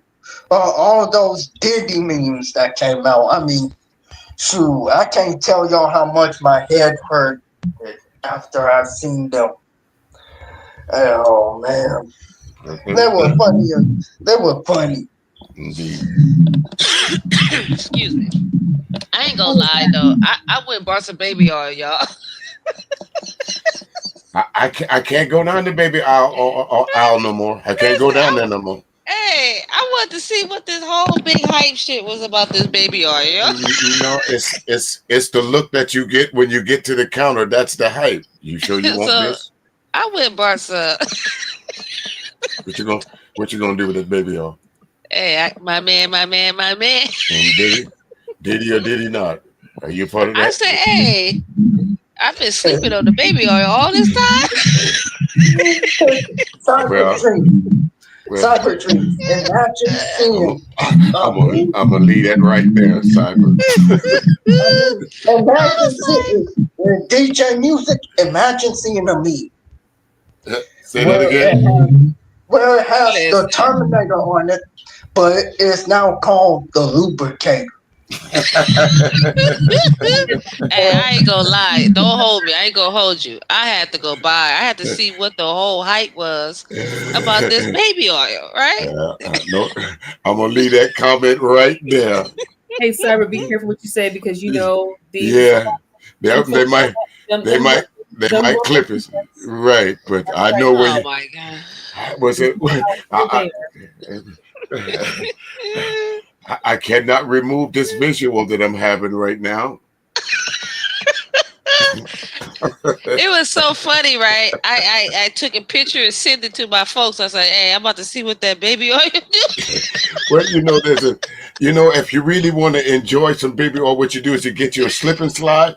Go get you about three or four bottles. Put it out in the, if you got a big yard, put it out there in the grass, nail it down, and They put. said the news. What was hilarious about it was the news was like in 1,000 baby oils. I said, what? Thousand. 1,000? You had baby oil on a pallet. Come on now, Diddy. Yeah, he did it.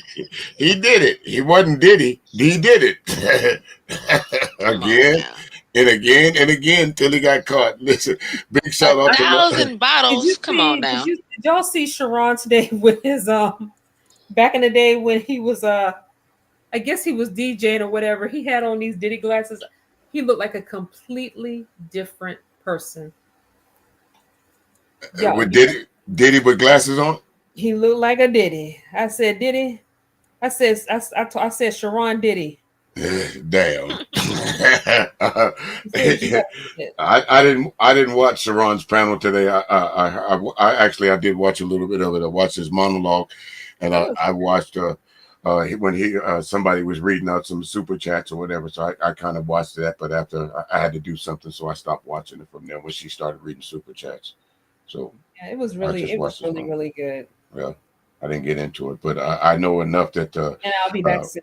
Trust me. Yeah, I know everybody think that I won't be back, but I will be back, dear.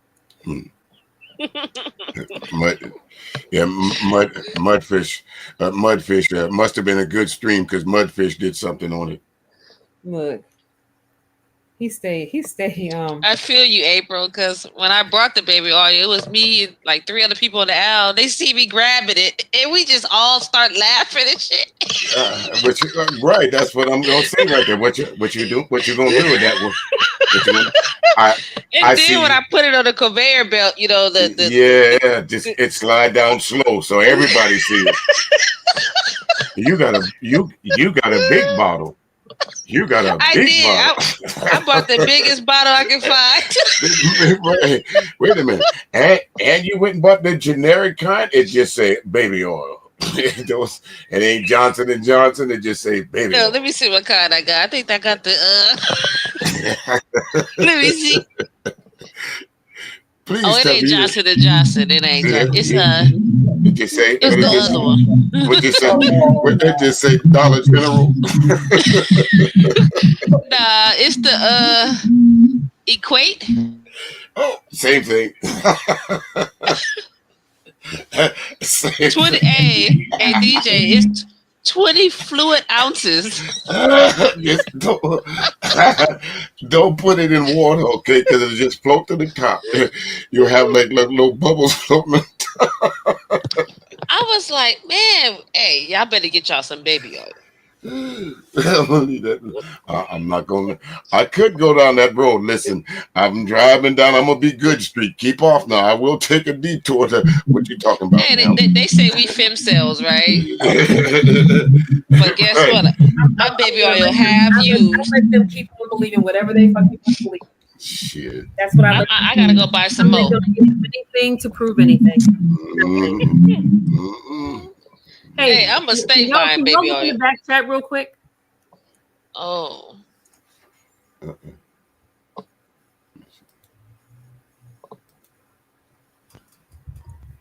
You see it?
Yeah, some people are just really nosy.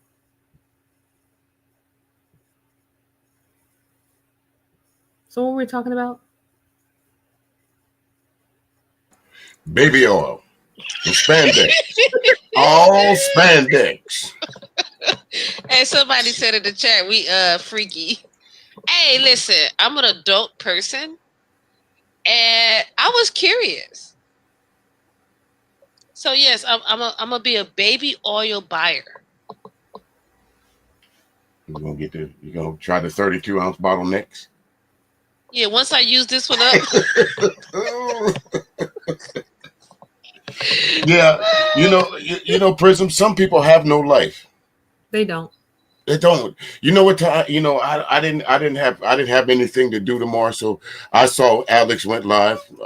So I said, let me hit the panel for a minute just to chop it up with Alex because I said I was going to. I didn't know that I'm that. I didn't know I was this interested. That folks would sit up at 1 o'clock in the morning and listen to me talk about baby oil. Okay, I digress now. You know. Okay, well don't take me too serious, please. Don't take. Well, you know, they're the clip and snip, so you know everything. Yeah, that's a nice avatar. What they gonna say? What they gonna say? Cyber out there getting her some. By the time the story be over, look, Cyber. By the time the story is over, you were at Diddy's party.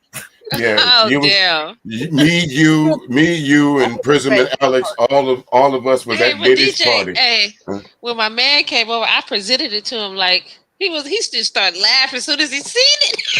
I would have too. What you want me to do with this? That nigga used it though. Yeah, I never been to a Diddy party, so I don't know why they are going to clip it for him. Well, what he say? I'm gonna try to quote him. He's oh shit, you done got the baby oil. Yeah, see that? But I would have said too. So you have to make memories. Like it was so funny. Like it was we just laughed for a couple of days. You know, it was just so hilarious. You know. That I heard on the news, they said they kept repeating 1,000 bottles. 1,000 bottles. They kept repeating that. 1,000. I just thought. I just visioned when I thought about it. I just visioned of all these baby oil bottles sitting on a and shrink wrap on a pallet. So that means somebody had to move it with a forklift. Anyways, we can move on. Yeah. Let's go back to let's go back to Trump. Since we in the garbage. Yeah. I think. Well, you want to go back to what type of music we like to listen to? We can, Alex. I consider myself somewhat of a music historian, so I love talking about music. That's a conversation that I will never shy away from, sir. So be careful. Man, and like I said, I haven't been to any Diddy party. I saw it on the news, and I was like, wait a minute, that's what they be doing over there? Why no I ain't said nothing? And then I realized the Illuminati could be real. It could be. I'm not a staunch believer in the Illuminati sort of a phenomenon. I think people make bad mistakes. I think people sign bad contracts, and sometimes I think people, as the old saying goes, cyber. Some people don't believe hockey stink till they smell it. Well, President Kennedy, his famous speech, he said secret societies, and he was unalive. So now, is there secret societies? Yes. America was built on secret societies, but I do not believe it was the Illuminati, as they try and say. I don't think the Illuminati is running the music industry. I think. Yeah. No, I don't. What you say is there's a secret society of the 13 families, 13 rich families that are running America. Yes, yes, yes, yes. What about you two? What would be a secret society? Not a secret, but a cultish Illuminati type. Are those the trolls? I would think those guys that consider themselves Manosphere. I think those guys that consider themselves SYSBM. I think those guys that consider themselves MGTOW. I think they're a borderline cultish. I think they could be easily persuaded to join a cult. Yes. I wonder, do like the trolls? Do they have these meetings among each other, like somewhere? Like, well, like the trolls that be doing all the stuff to us, they some low level trolls. You go let them go over there, because you know what I think I'm gonna do. I think I'm gonna do that. I think I'm gonna get them Mo 3s to come after them. Well, I've heard of them. Mo 3 trolls ain't no joke. Yeah, I've heard. The ones they'll get in your stuff all day. What is that? Mo 3? Let me tell you. I've heard of the.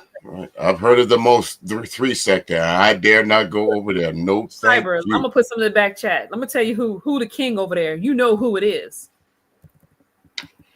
I'm gonna put it in the back chat. No way in God green earth. There was a lady called. Oh, I get it.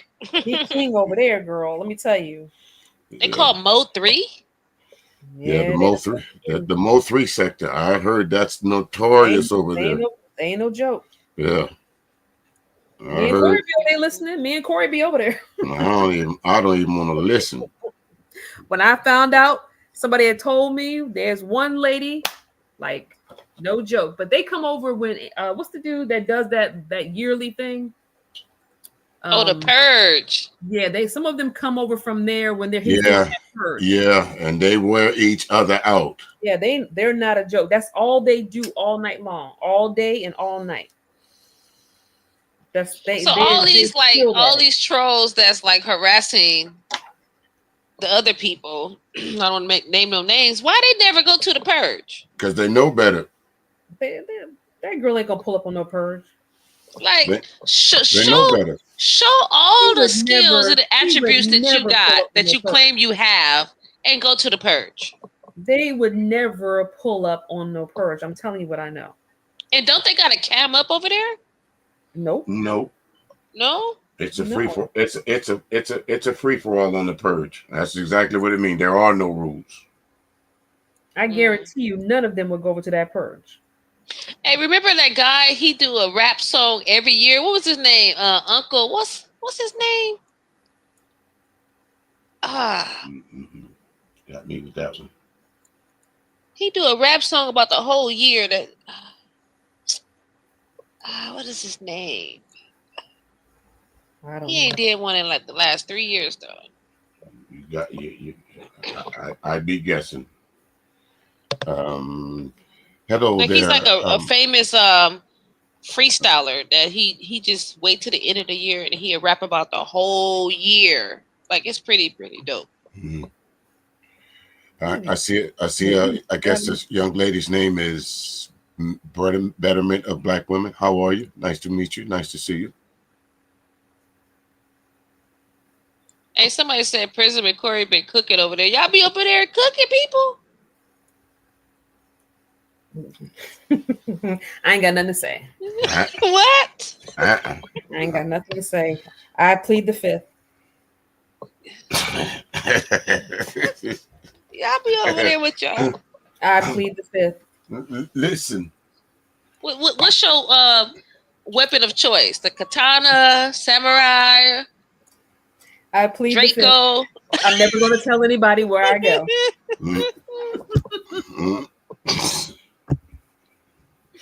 Next thing you know, they'll be showing up.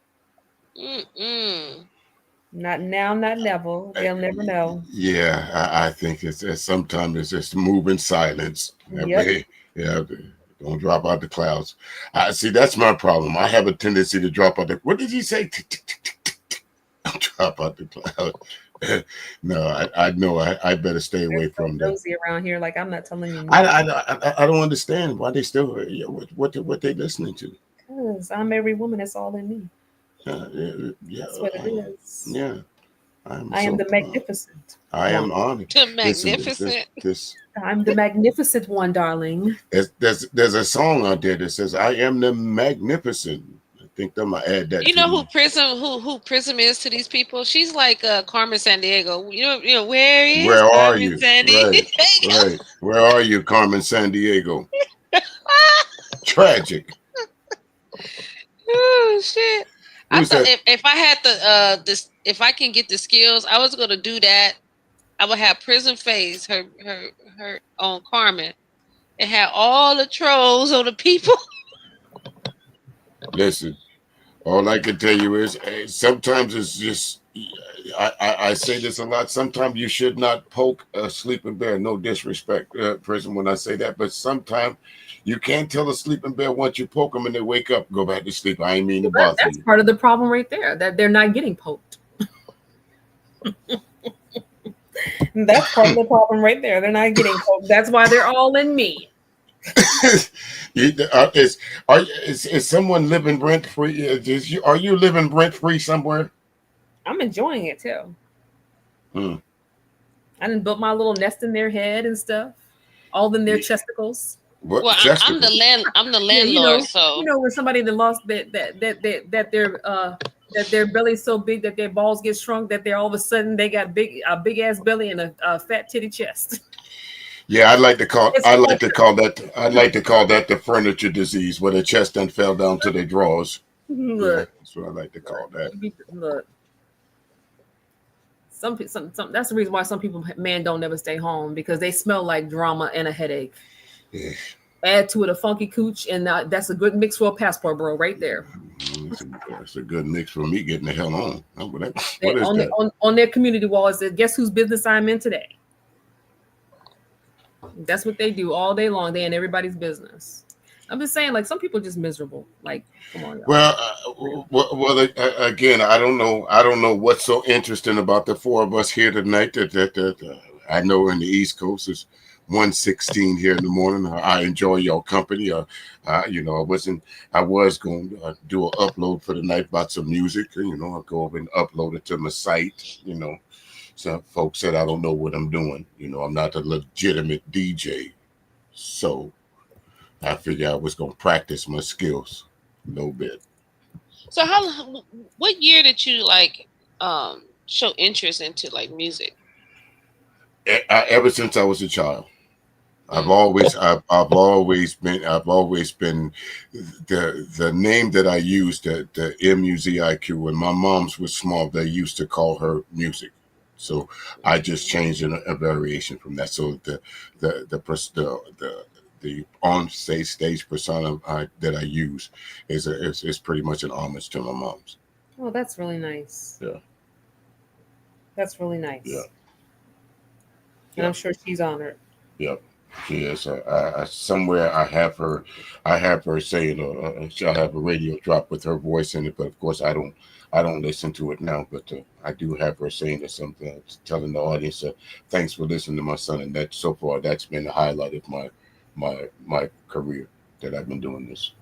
To hear my mom speak on my radio station, that was pretty much a highlight. Then, yeah.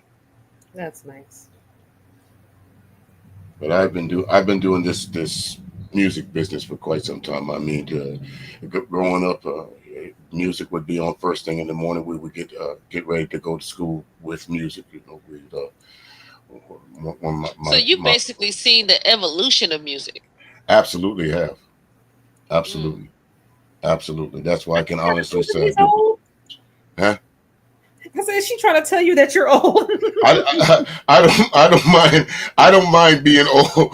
To me that's a compliment, and I don't understand why people when people say that you're old, that means okay that regardless of what life has thrown at me, I've made it to that point of life to where people can't say I am old or I'm getting old. That is an accomplishment. That should be everybody's goal, to get old. That should be the goal. Some people won't, but I mean, right. Right. That should be the goal. So, of course, there's always going to be someone younger than me, and there's always going to be someone older than me. Yes. Yes. So I have a question about the music. So, Sure. in the 80s with the boom boxes and stuff like that, was music so cultivating then compared to now? Like, is there a difference of The music of, influence, yes, influencing absolutely, of the absolutely. people? Absolutely. The music of the, I would say all the way up from the 60s, the 70s, and the 80s, and maybe up into the early 90s. That music had basically had a message behind it. You could pretty much like take for instance the group that you were talking about, the One Way with Al Hudson. You know, you can chronicleize their music. You can actually know what they're talking about. If you wanted to use their music to set up for a nice date, you could use that music. If you wanted to use one of the songs to say, "Baby, I messed up, I'm sorry," you could do that. So yeah, but Because some now people think that music now is influencing people's decisions. So I'm asking, the wrong in way. the 80s, like, so in the height of the drug eras, right? And the height of game banging started what in 80, 85, 86. Well, I think that's when it came prominent when they started coming up, and I know folks will say, "No, you're wrong for that," but I think along with dare I use the group NWA, along with that style of rap, Mm-hmm. that hip hop, that's when the gang presence became more volatile, and it had to be had to show your hardness in order to be accepted into the hip hop community. Because actually, hip hop itself was born from chaos. Mm-hmm. To Maxon, like from the 80s, from that generation, right, of music, did it have more influence on the decision making of the men then Yes, versus now? definitely so. Definitely so. I think the music, especially R&B music of the 70s, the 80s, taught young boys how to be men correctly. Yes, You know, some sidebar. Hold on. sure. Did y'all hear today? You know, Afro Nerd I've heard of him before. Yes. The guy that's always arguing with women, yeah. Yeah, I've on heard of him. Sharon's channel. Mm-hmm. Hmm. Why did Afro Nerd? I had a Miri cracking up today about this. Why did Afro Nerd compare Nazism to twerking? What? The hell? I swear to you, he did. PhD Diva read him up and down. I'm sure she did. I could not believe he compared Nazism to twerking. Mm-mm. Afro Nerd be coming up with some shit. I'm sorry, y'all. He comes up with some junk. Yeah, I don't know where. I don't know. I don't. I don't. I'm only in his mind because that correlation be made. What year did Superfly, the original Superfly, come out? In the 70s? 75, 74, So 75. you just said a statement that music back then taught men how to be real men. No, I said I'm no. gonna I give you said some no. pushback. No, I said music, R&B music of the 80s. Okay, it was 80s. I'm gonna give you some pushback. Around Hmm. like during the 80s, there was this thing called, because people think that baby mamas is some new phenomenon, and they have been talking about um, underage pregnancy since the 80s, right? So I'm not the pushback that I have for you, Mr. DJ Music, is Hmm. I don't believe that music of the 80s cultivated men. I think it It, it, which, gave birth to which, pimps.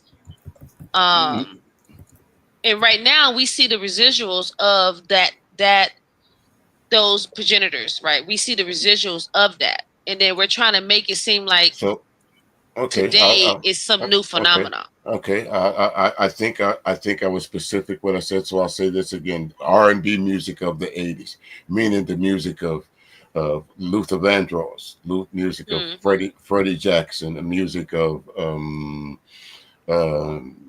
say into the 90s. I'm talking about the music of Maxwell, uh, groups, Babyface in the deal. They did not preach baby mamaism. They told men to take your time, treat a woman right. Sometimes you're gonna run into problems, but this is how those problems get solved. I'm not talking about that 80s music that promoted Mr. Too Damn Good. No, I'm not talking about that. I was very specific about that. It's the R&B music of the 80s, the crooners of the 80s, the Mazes and the Frankie Beverleys, and those groups like that. Those folks, those were the songs that we took with us, that we got ready. Me as a man, me as a young man, those were the songs that I learned how to talk to women about. I learned how to express myself through that type of music. So from what you're saying that music gave birth to better Black men and women relationships. So No, was there a gender war back then? No, I never heard of the gender war until this YouTube street shit. I never heard of the gender war until then. Until now. Black women and Black men have always had the same problems within our relationships, right? You agree or disagree? Of course, there's no difference between the only difference between the relationships of today and the relationships of then is time. Mm-hmm. So with the same problems, why wasn't it a gender war? So how can I say this? Okay, because who was you going to talk to about your gender war? The internet is one of those things that you said earlier. The internet did destroy a part of us, because how could you sit around for 8 hours and talk about the ills of women? Would you drive to the next town over to just sit around for 8 hours and talk about somebody? No. So that they didn't have. It's hilarious. What happened? I said I was looking at somebody's community wall because I was looking for a picture, right, of somebody saying back in the 70s, you know, those men were real men. And he has a picture of the Isley brothers in their tight pants, and one of the dudes has on a halter like jacket. That is Ernie Isley, and that's the Go For Your Guns album cover. And I'm always ask myself, what the fuck was he thinking about? Did you see? Let me tell you something. If y'all ever want to laugh at somebody who got the craziest community wall and you just want to do something to laugh, Prince Petty got the best community wall on all. I can imagine. Listen, I'm seeing that like I know the album cover that he posted. The guy with the headband on and the halter top. Yes, and he had the halter top with some bell bottoms on. I was trying to find the picture, but that is Ernie Isley. Talking about y'all dads got played wearing bell bottoms, tight bell bottoms. No, we didn't listen. We didn't walk around. Well, some of them dressed like that in the 70s. I will say that was the bell bottom jeans and the window pane jeans and the big collars and the what do you call them, the big lime suits and all that. Yeah, that was part of 70s culture. Sure was. That was the blaxploitation era. So they was wearing the same thing that the pimps was wearing. Mm-hmm. Hey, I remember watching Cinderella back when Brandy was doing her thing. She's still doing her thing now, and I was like, man, she is a really good singer. Brandy's quite talented. Absolutely, she is. She's quite talented. Mm-hmm. Yeah. And then watching her on Moesha and her singing, it's all, you know. Can you see your email? No, I'm gonna show you. Hold on. I'm just gonna make you laugh. I'm not gonna make no comments other than I'm gonna make you laugh. Okay? Watch this. And I don't say, if you think you know what I'm thinking, don't say nothing. I'm serious. Okay, I'm gonna try not to. I can't make a promise that I won't make an outburst. Okay, laugh. Don't say nothing. I won't say nothing, but don't say anything. You're gonna share the screen. Yep.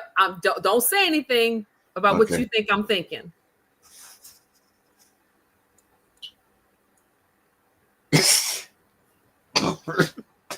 You thinking what I'm thinking?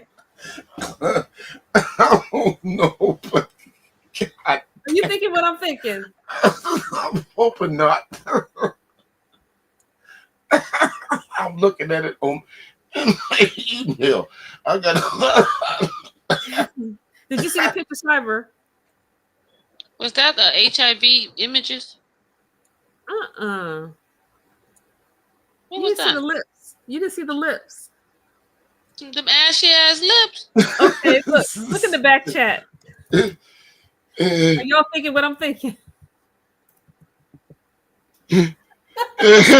That's That's exactly what I was thinking. That's the cleanest they ever gonna be. Look, when I saw that over there on his community wall, I was so weak. I said, "Let me send this." Look at Alex in the back laughing. You see his Cyber?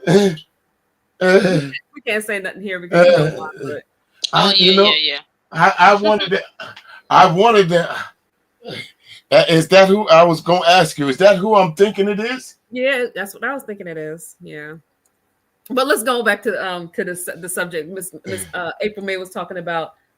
She said after the 80s, music lost all creativity. She said back then they touched on subject matters that people related to in real time. Yes. Yeah, I think he was different. Yeah, I don't know. Yes, there was that time. There was that brief time. I would say from at the introduction of the loss of disco, the introduction of what they called it not hip hop at that time because it didn't have a name of hip hop. It was called disco rap. So at the introduction of disco rap, there was that void. So R&B, the crooners, so to speak, the Freddie Jacksons, the Al B. Shores, and the New Editions, and all them. Those groups were thriving at that time. The OJs and all this. Jasper Isley, all those folks were thriving at that time. But then came hip hop.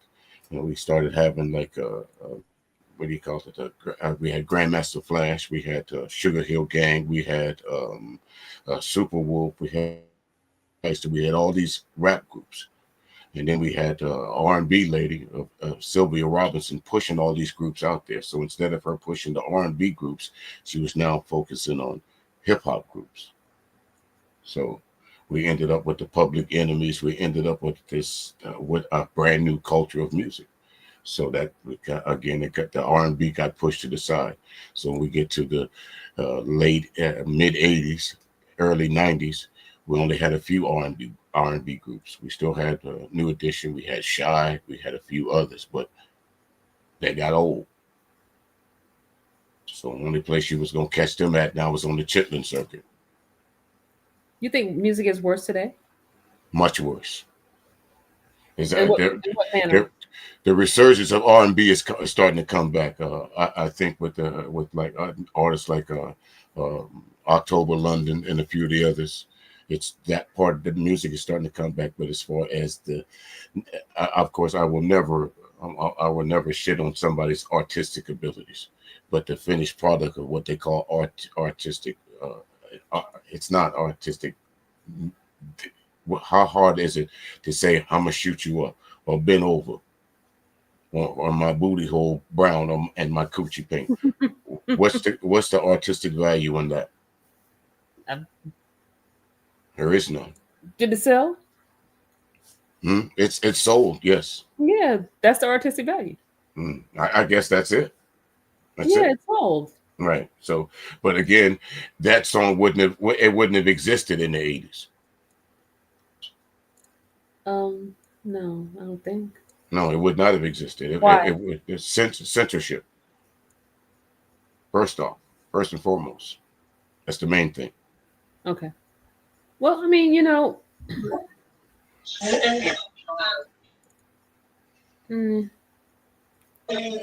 Well, I can definitely say this. When I was listening to music back then, it wasn't about how many baby mamas it was. It wasn't even about being disrespectful to women. That came in the Hey, moment that gangster rap came in. Corey said, hey Corey, said the 90s, we had Little Kim and them, Two Live Crew.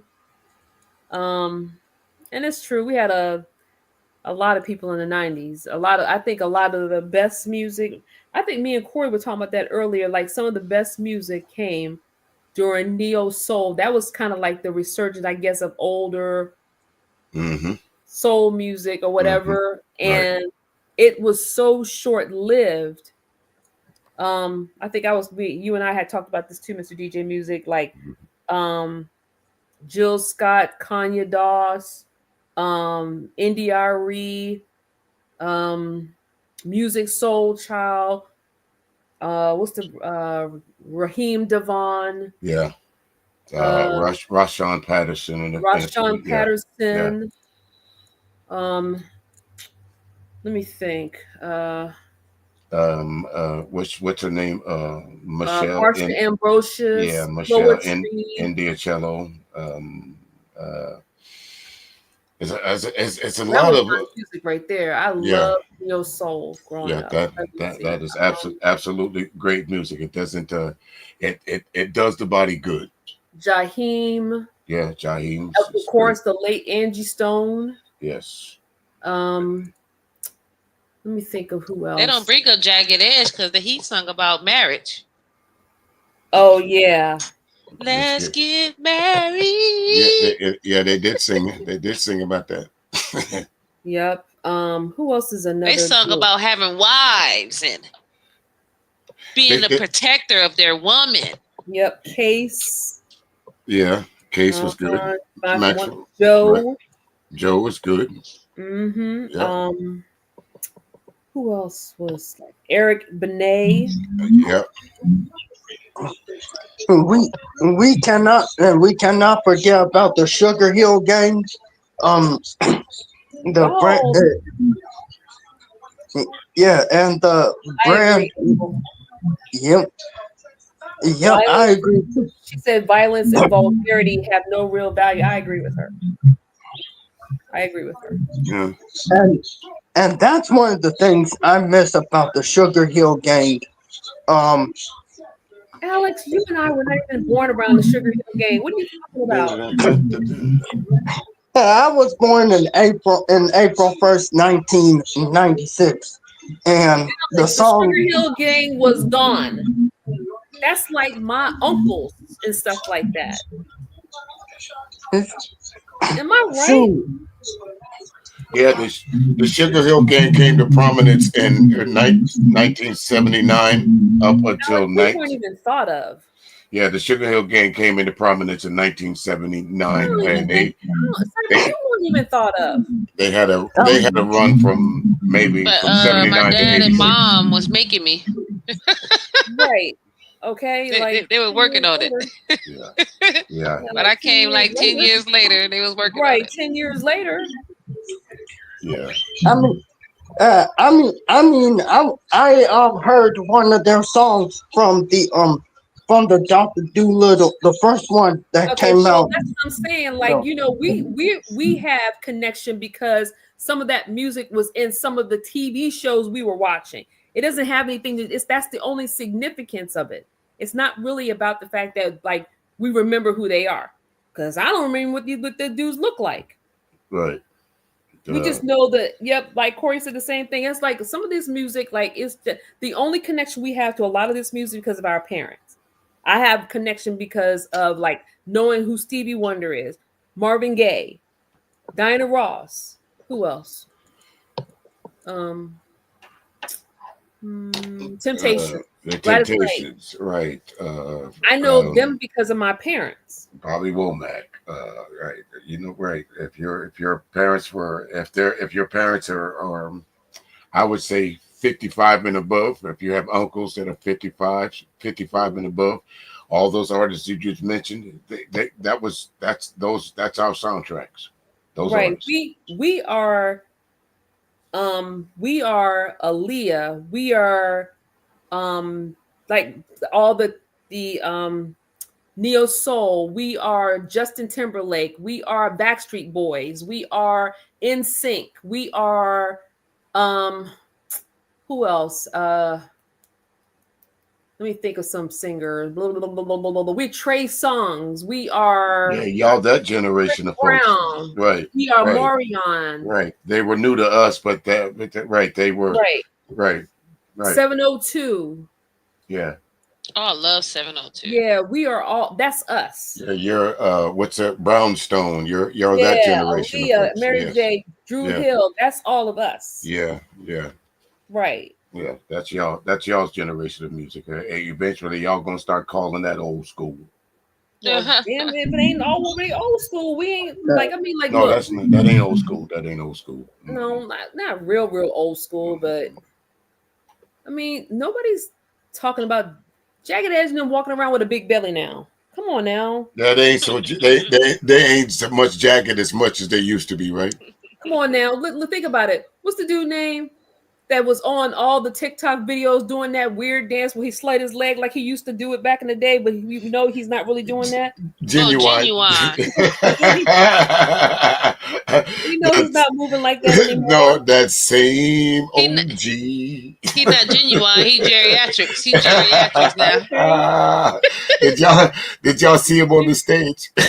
Oh Lord, he genuine. I was over there on TikTok today, and there's this genuine. Girl, she put he gotta keep making his money. Wait, that's not the worst of it, y'all. What's the group Candy's in? Oh God. Come on, Corey. Did y'all see Escape on that stage? Yeah. Did y'all see them on the stage? I didn't see What them. about Mary J. Blige? She leaned on the desk. Look. Mary. Lord. Tiny had on an outfit that was ridiculous, y'all. It was so tight. When she turned to the side, her butt, like from that damn surgery, and her belly looked the damn same. If they don't, I don't know what's going on with them. It was. A lady just recently died for her second one. Some lady, I seen it on Instagram, getting the BBL. Oh, okay. I need Escape not to never, ever put that stuff on again. They was looking up there, hot mess. And then Mary at her concert, she was so tired, she leaned somewhere. She was singing, leaning. Did you see Bobby? Did you see Bobby Brown on stage the last time he was on stage? And Bobby said, "Fuck it, I'm gone. I'm going to go sit down somewhere. I can't do this shit no more." He said, y'all. Tina Turner. I was so weak. And I was introduced to the Temptations, Smokey Robinson and the Miracles, and all that. That's good music, Alex. But you know, Tina Turner, she was performing at a high level in her old age, though. Sure was. Yeah, and what's her name is doing the same thing right now. What's her name? Janet Jackson.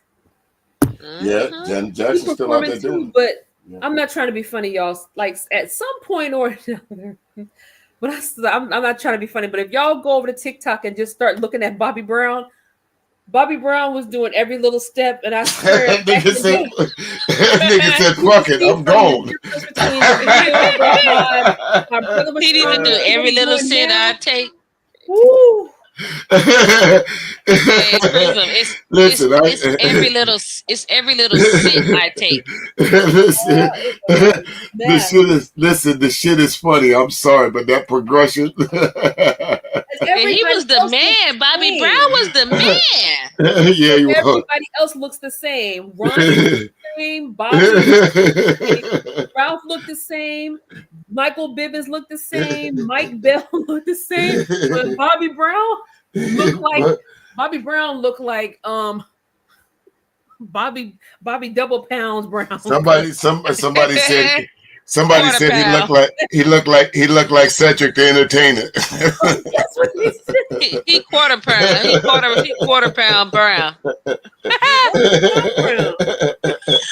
said Bobby be cooking though. I'm serious.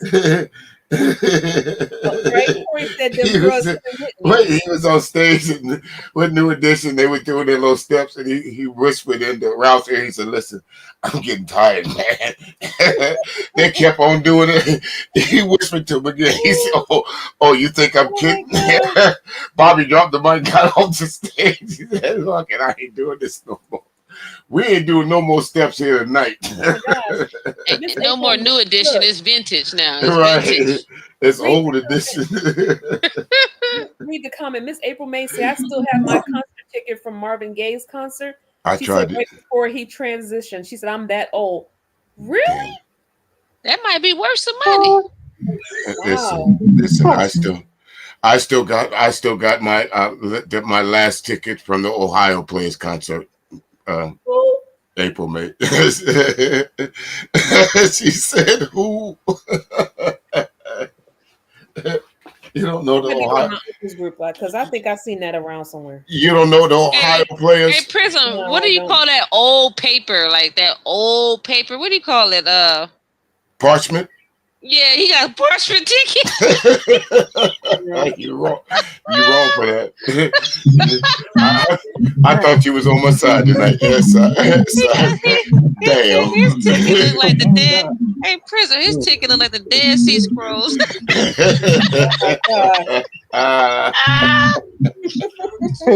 Yeah, you know, and the thing of it is, you know, the music of today is like, wait a minute, Alex. I'm sorry. Hey, Prism, his ticket look like hieroglyphs. Yeah, wait a minute. My ticket gonna come out and scroll saying, "Hear ye, hear ye." All ye in attendance tonight. We have the Ohio Players. I'm talking like concert tickets are like costing but like $4,000. Dang, y'all got April, May down here.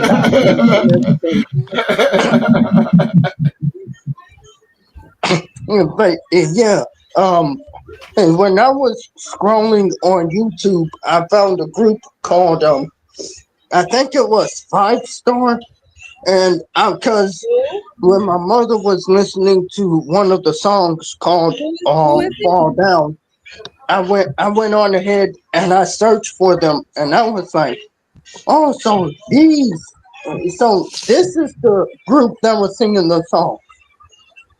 Yeah, 5 Star. They were a popular group in the mid '80s, I believe. Hey, April May getting on the joke. She said, "Yeah, engraved in rock, tragic." Yeah, he got the 10 Commandments going on. Right, walk around with Jesus sandals on. Tell me, I got my ticket. I got my ticket. Ah, baby, I couldn't get yours. That shit was too heavy. You got to go. We got to go back. That shit was too heavy. He ain't finished yet. He's still chiseling it. Yeah, my mom does too, Corey. Mm-hmm. I like him a little bit, but he was old. But you know, I'm not trying to be funny, but like it seemed like I don't know. Music is changing, so I don't know. Shoot, my mother loved her some Prince, and I do believe that 2 of Prince's songs, or 3 of them, was in the Batman movie. And I'm sorry, I couldn't help but dance to Party Man. I mean, if that song doesn't get you dancing, then I don't know what's going on. Yeah, that dance is good. April on your head. See, April? You're telling on your damn self. How you know about April, all this? See? His concert ticket pictures is with the Mayans. Yeah, listen, they tell me that there's hieroglyphics. They just figured out and they said, there you there you right there. I gotta call. I'm calling off. I gotta call somebody. Yeah. Yeah, it's getting late in the morning. It's almost 2 o'clock in the morning here, y'all. It's a good thing I ain't got nowhere to go in the morning. You know, us old folks need to be asleep. April, May. It's what we still doing up? You got since you got your Marvin Gaye tickets. I got my old the last concert the Ohio's Players has was in the '90s in Atlanta. I still have those tickets. Yeah, some told me that it was going to be a keepsake. I still have my. So you got one side of the Emerald tablets, and she got the other one. I thought we was leaving that alone. Yes. See, this is wild right now. Listen. We could April, May. We could go to a concert back in the day, and we know we was coming home that night. They don't have that option these days. And go to a concert if you want to. You might not come back home. Mm-hmm. Yep, that is true. That is definitely true. And especially I know what's his name, Travis Scott. You can't go to his concert. You're gonna get trampled. Okay. The worst thing the Ohio players did was smoke weed in the theater. Mm-hmm. The Ohio players was smoking in the theater. Yeah, they got arrested a couple of times for smoking drugs and doing concerts. I didn't know this. Darn, I'm 28 going on 29. This is news to me. Well, Alex, you wasn't even a thought in the 1970s and 80s, buddy. You wasn't even a thought then. You wouldn't. You were if you not unless you went through where you are a music historian. You wouldn't know too much about the Ohio players. Look, yeah. You see what April May said. Your pictures were taken with the disciples. Yeah. Oh my! I'm sorry, I just got back, so it was pretty funny. I'm sorry. Yeah. I don't know. She over there talking. She got the second half of the immortality. Right. She holding the other half up. Talking about right. She started this with the Marvin Gaye concert. I would have never went that deep. I was trying to help you out, April, telling you was all right. But no. She got the second half. Right. She took me all the way back to Chislett and Stone. Got me with Jesus pictures. Wait a minute now. Disciples. Hanging out with him. Anyway. I said you was with the Mayans. That's old too. Sure. What is happening here? Well, that's that music would take you. Folks who talk about music don't realize they be giving themselves away. Like some people who try to make themselves be younger than they are, but then they tell you about a certain time era in music. There's absolutely no way that you can know about that music if you weren't around during that time. You mean some people? Some people, yeah. Yeah. I mean some people. Yeah. and we know. Yeah. And if you was watching, what's the show? Yeah. If you watch a certain TV show, y'all ladies know about Dallas? The city? Nah. And y'all ever heard of the word Dallas? The city? Yeah, Texas? No, there used to be a TV show, popular TV show. Do y'all know who J.R. Ewing is? Nah. No. No. Okay. What was the show? What about the $6 million man? Do y'all know who Steve Austin is? No. You mean Stone? You talking about the wrestler? No, not Stone Cold Steve Austin. No. Did he say Stone Cold? No, not Stone Cold Steve Austin. The $6 million man. The original $6 million man was Lee Majors, Steve Austin. We have the technology to rebuild him. That was the original $6 million man. That's where Stone Cold Steve Austin got his name from. Y'all didn't know that? No. Nope. I didn't know that either. Darn, this is I'm learning so much tonight. Yeah. Oh man, and that was, and you know, in the early 2000s, the shows that came on, like I do believe there was a show called Half and Half. You know, with the sisters. Yeah. That was With Tia and Tamara. no, this show started Rachel, True, and Essence. Oh Oh yeah, Essence man, Askins. Yeah, I remember that show. half and half. Yes, and Lindsay Wagner was the Bionic Woman. You hear me? Yes, I wasn't allowed to watch that. but half and half. My parents wouldn't let me stay up past. I'm not gonna lie, y'all. I had to Damn, be in bed by 8 o'clock. half and half came on at 8:30. I couldn't watch certain TV shows. My parents wouldn't even let me.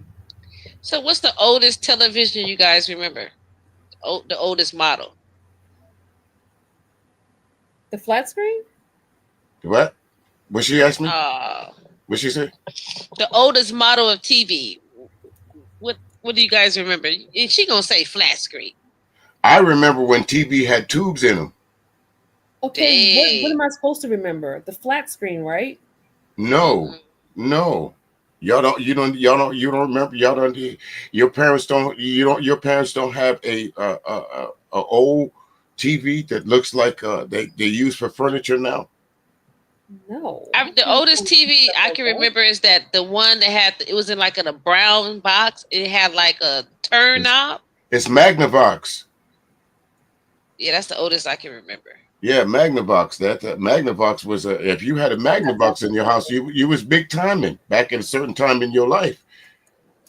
Ain't that right there, April May? If you had a Magnavox in your house, what? And how you turn the TV, you turn the knob. Flow model? My grandmother had something like that. But my grandma's been dead for a little bit. But I think she has something like that in her house. I just let me think. What about the oldest phone? Oh, let me think. Model. I remember, and there's a time in my life, I remember the party line to where if you lived in a certain neighborhood, your neighbor, and your next door neighbor all had the same number. So anytime they wanted to listen to you, they could just pick up their phone and listen to your conversation. What? That was a party line. You, your neighbor, and somebody else or whoever, all of y'all had the same number. So at any time you could be on your phone at your house and the person that you had the party line with could be on their phone.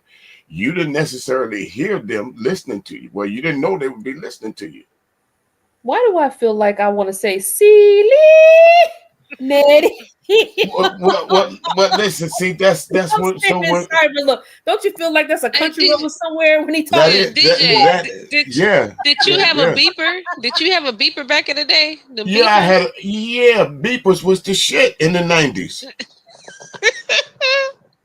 What? They're a beeper. But he's talking about you had a listen. You had no disrespect, but as a black man, you had a beeper for one of two things. You had a beeper because you were important, or you had a beeper because you were a drug dealer. Anybody can tell you that. In some places, that's the same thing. You're important, right? But people still carry beepers. Yes. Some people still have special type of beepers. Yeah. Yes. Yeah. Beeper was the shit back in the day. Yeah, but I remember like during the beepers, I was a kid, right? My oldest brother had a beeper, and he had to like go either home to use the house phone or use a payphone. A payphone to get to look at the number that was calling you, call the number back that was calling you. Heaven forbid that you was in a relationship and that beeper said that code that you assigned to your romantic and you didn't answer it right away. What you mean you couldn't find a payphone? All these payphones along the way here? What? Indiana mom said her grandmother.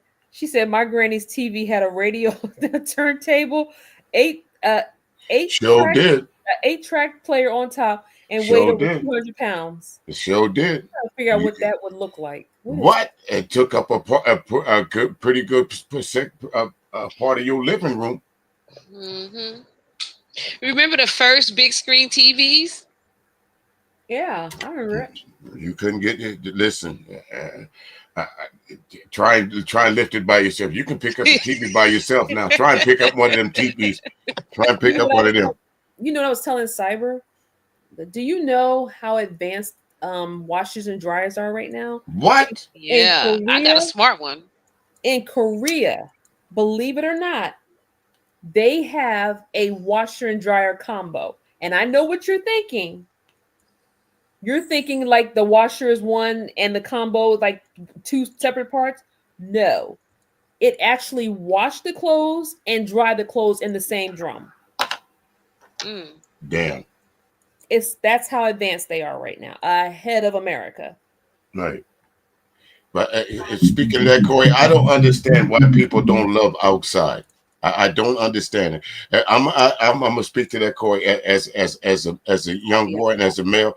I love being outside. I don't see how people, given the opportunity to be outside, choose to stay inside. Right. It's just something about being outside. There's always something to do outside. You can get into anything outside. I saw Koji when she was on that live stream. She was out there in all that heat. I was like, I love the sun hitting me. Yeah. It's just something about being outside. Sunscreen on, but I love the feel of the sun. Right. I love it. It just makes me feel so comfortable, except when it's too damn hot. Like when over there in Bahrain, it was. I can't even describe the heat in Bahrain. So back to that 70s TV. Y'all never heard of Dallas and Falcon Crest? None of them? Never, nothing. No? I mean, I used to have a TV that I was playing my Super Nintendo and the first ever PlayStation on. And yes, I was around when the first PlayStation and the Super Nintendo came out. Let me speaking of that, Corey, let me ask you a question. Do y'all know what Pong is? Y'all know what Pong is? Pong. Yeah. Is that like a game? Like a Yeah, that's the original video game. Pong. I remember Miss Pac-Man. No. Long before there was Miss Pac-Man, there was Pong. Remember Gigapets? Who? Do y'all remember those Gigapets? Those little troll dolls? Alex, you remember Gigapets? I mean, I seen it on TV, but I never had one. Yeah, Gigapets, like when you have like a little, it was the very first like little digital, it'd be like a little dinosaur. Y'all didn't have Gigapets? Oh, you had to feed it? Yeah, you had to feed it and everything. It was like a little digital pet that you feed and everything, put it to bed. Did she say? Oh yeah, Gigapets, yeah. Did she say? Did she say digital pet? Yeah. Yeah, it came like in a circle, and you have to feed the damn thing. This is the start of a problem that should have never been ever. What is the hell is a Gigapet? Why would you want a It was like a game, like yeah. Why would you? Okay, but why would you want a virtual pet? It was fun. Yeah, it was fun. What about that is fun? Something to do. Like but you know, it's amazing that we are the generation that seen technology evolve. But we are the generation that invented technology. Mm-hmm. Well, we improved it. Like when my brothers and them had beepers, I never remember them having like cell phones. I'm trying to think when did I first see a cell phone. Before there was beepers, there was those cell phones that was about the size of suitcases. Yeah, I don't remember. I think my dad had one of those. You had to have a reason to have one of those cell phones. You just didn't buy one willy-nilly. Yeah, you had to have a reason to have one of those type cell phones. Looking good was not with a cell phone like that. Looking good was not an option because it was quite expensive to have a mobile phone in the early 80s and the 90s. Yeah, I think my dad had Indiana one of mom those. said we had Furby. She said, "Dude, stop. We had pet rocks." Don't you She see, said Indiana mom? You're not helping. she said She a Atari 20 is that a how do you say it? Furby. I Oh, had. that's the I dog, remember. the toy. Listen. I had some Furbies in my house. When I realized that these things stopped talking to each other, I got them the hell out of there. What is that? Is that Furbies, like a you know? gigapet? No, a Furby. That it was you like bought. like a teddy bear. Yeah. Well, not like a teddy bear. Well, um, Hold on, let me look it up because y'all making me think. It was like you could interact with it. Did I see it? Let me see. I but remember when it Chia started. Pets came out. Chia Pets was the hot shit. Everybody wanted a Yeah. Chia Pet. Hell yeah, I got me one of those. And Indiana mom, I never had a pet rock. I will not take credit for that. I never had a pet rock either. I mean, I did have a cat. That was it. But yeah, Y'all never had a Furby? No. I Nah. had a nope. gigapet. I had my first I had Bratz dolls, I had Barbie, I Okay, had let's take Barbie out of everybody. Barbie's universal. But y'all did get the dark skinned Barbies, didn't you? all color Barbies. All colors. Yeah, they had all color Barbies.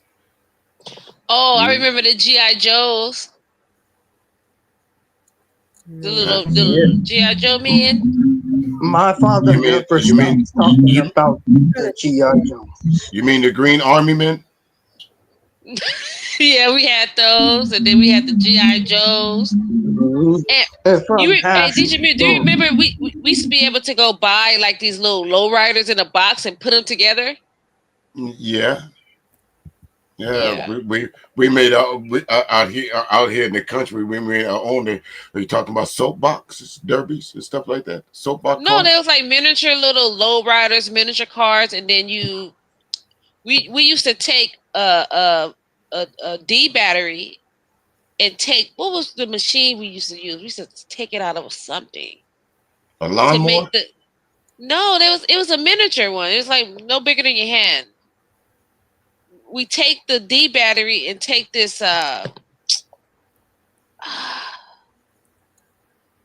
forgot the machine and make the car like move and hop up and down.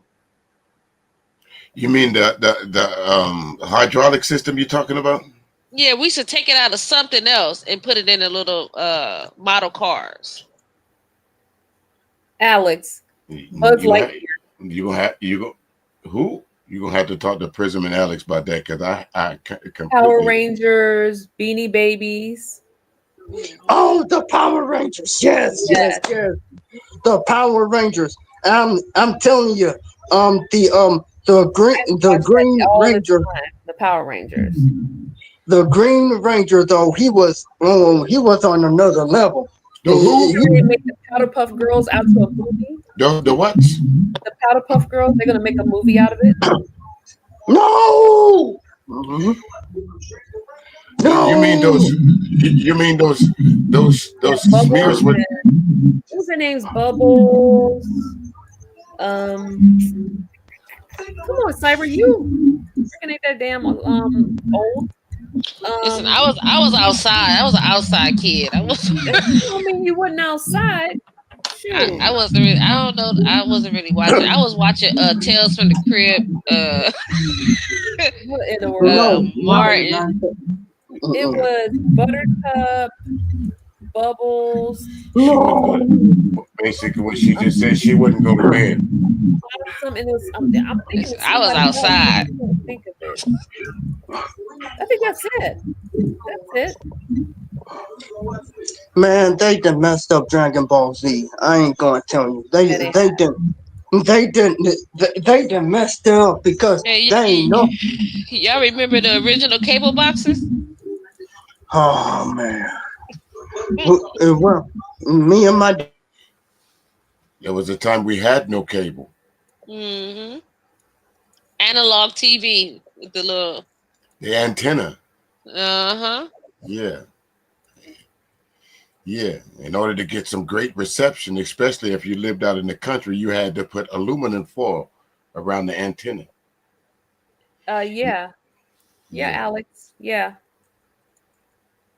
I should I drop the link in the chat or Yeah, you can drop the link out. Who is that? Indiana Mom. Uh-oh. No, it's not a uh-oh. She about to come up here and talk about being old. I'm trying to think of other stuff that we had. So mm, no Falcon Crest, huh? Y'all don't know nothing about that. you This have a this Game Boy? Yes, I had the Game Boy. We had the football game that only was like dots on the screen. You remember those? The Mattel football game. You remember No, those? we had like a Game Boy. I don't know if that's a Game Boy. hey I had the Game Boy but my older sister gave it to me and it had like Pokemon, Tony Hawk, and I think that's it. Yeah, that's it. Okay, My so sister had my Game sister Boys, had the right? GameCube. Game Boy is So nothing that we played with. Game Boy is something that I had to buy.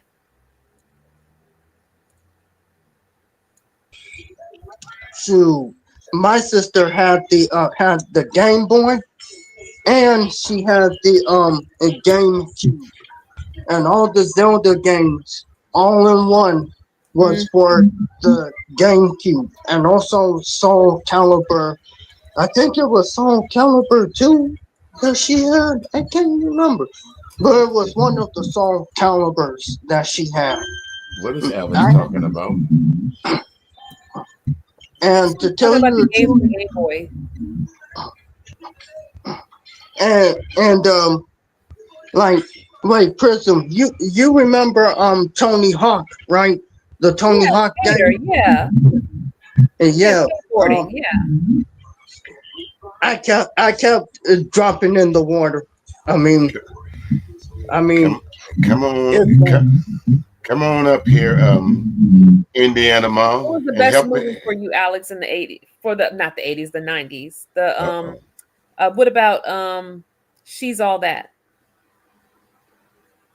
Did you see that? She's all that. I don't She's All That, remember. Clueless. Hmm. Clueless.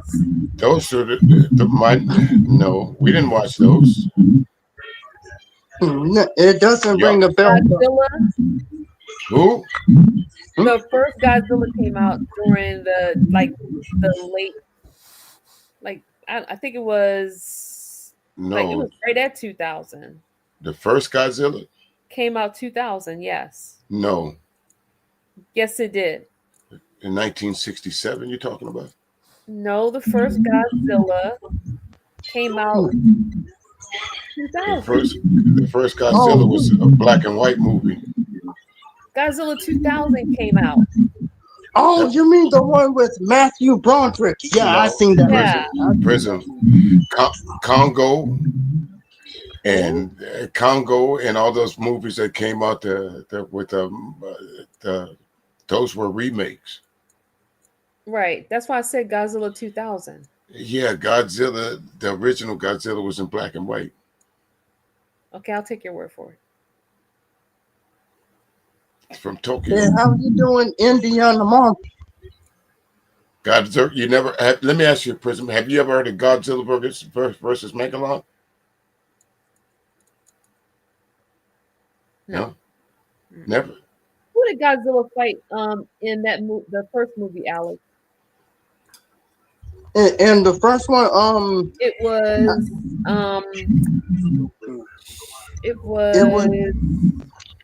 I think it was Matthew Broderick that was in there. Yeah, Matthew Broderick was in Mhm.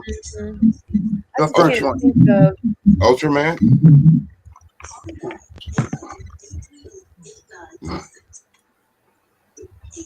And then they made I a used to movie like about. Charlie Angels. Charlie's Mm, Angels. How about that? I used to love that show, Charlie's Angels, oh and man, they You know? actually made the movie out of that. what Do about you the black car, the talking car? What was that called? Kit? No, You, the talking car. They had all the gadgets on it, the guns and Knight Rider. Kit was the Knight name of the Rider. car. Yeah, Knight Kit. Rider was a shit. Now that was the name of the show. Kit was the name of the car. Oh, okay. Hmm. Yeah, Shoot, Man, we used to play with parachutes, not parachutes, but kites. They don't have stuff like that no more. No, they don't. They don't fly kites anymore. hula hoops. Mm-hmm. Mm-hmm. Yeah. and not only that, but they made a movie named Judge Dredd from the comic books. I've seen that movie, and I thought it was good. What And happened? That was my growing up as a kid. That was kind of I didn't realize that Bruce Lee was going to be as prominent as he was. Did she drop? Yeah, she said something. Her Wi-Fi was acting up. yeah, her Wi-Fi was acting up. I remember watching Hold on. April May said, "Who watched the Green Hornet and Kato, who was played by Bruce Lee?" I watched the Green Hornet. I didn't watch That it. was if you were. I remember that show quite well. So y'all watched the. You said that Charlie's Angels. You know the voice of Charlie. You know who that is? You mean with Lucy Liu, Cameron Diaz, Mm, and who else no, was it? the original Charlie's Angels. That's a Yeah, remake. the original, yeah, was the shit. I used to watch also. What was that show? The original. Even though we was watching like remakes, like redone, not redone, but old footage, it was still like we was watching it new.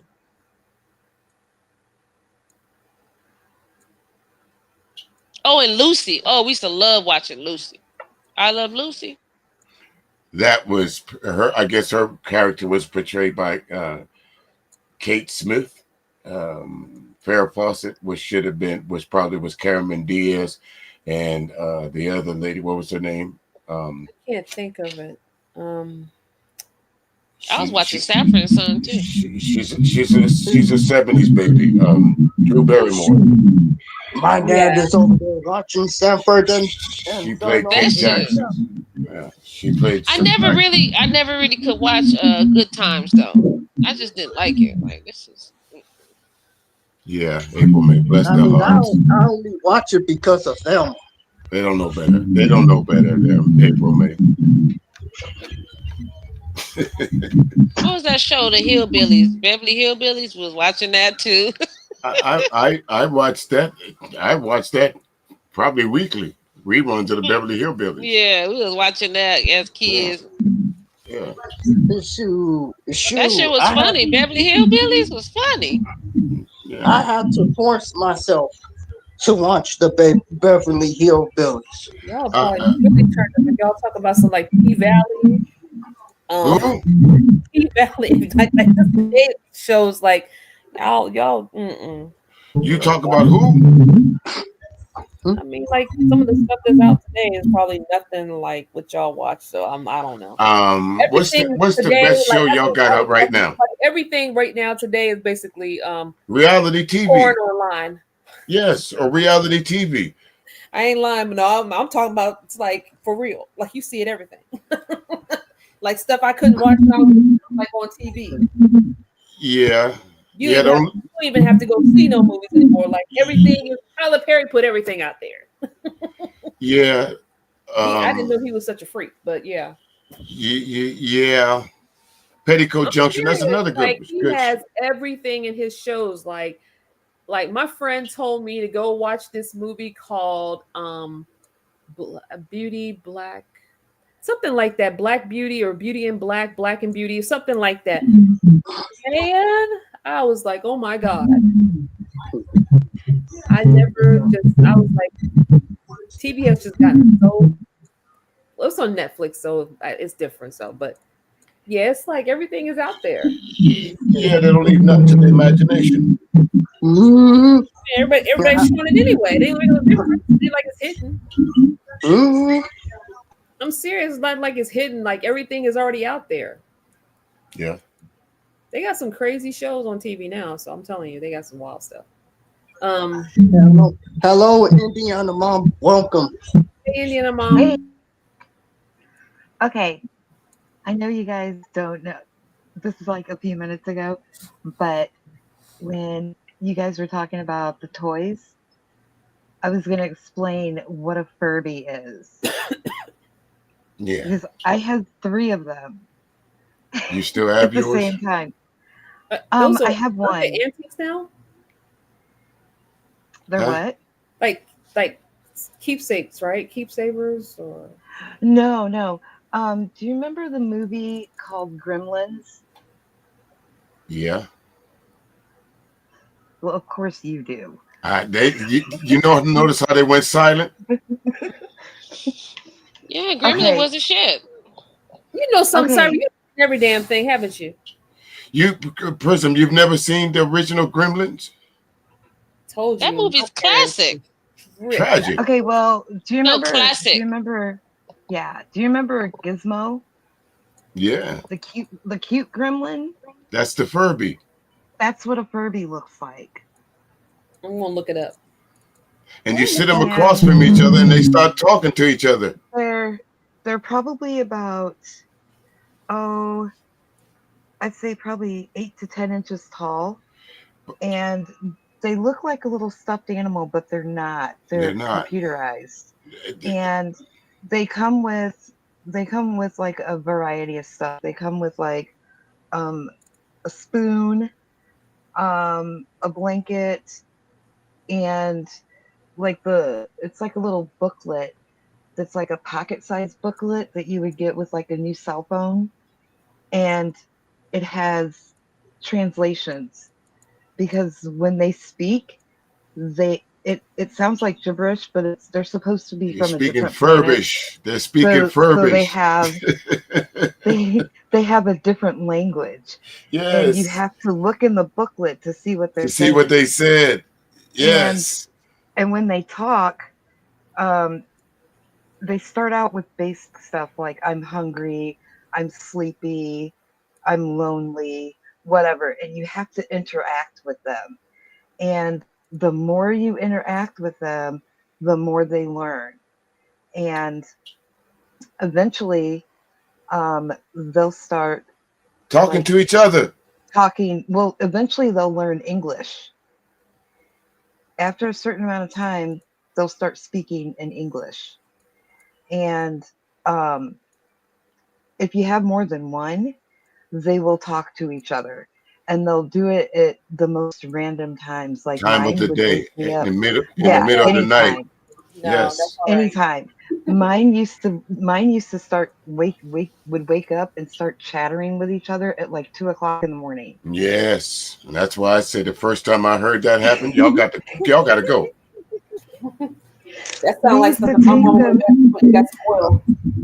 We used to take him with. My bad, Indiana Mom. I'm gonna let you go ahead. Hello? Did he went silent? Yeah, he did. What happened? What I was saying, about to say is kind of like Sesame Street. Then there was what was that called? Banana Splits. There you go. That was a fun show. What else did we watch? I watched a lot of MTV as a teenager. When MTV came out, I was like 10 or 11, and that's all I watched until I was in my 20s.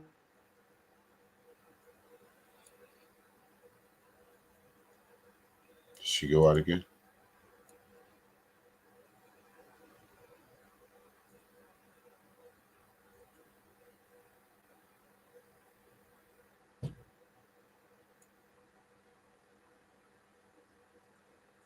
Like national, and concert tickets were like $20 to go see like 5 national bands, big bands.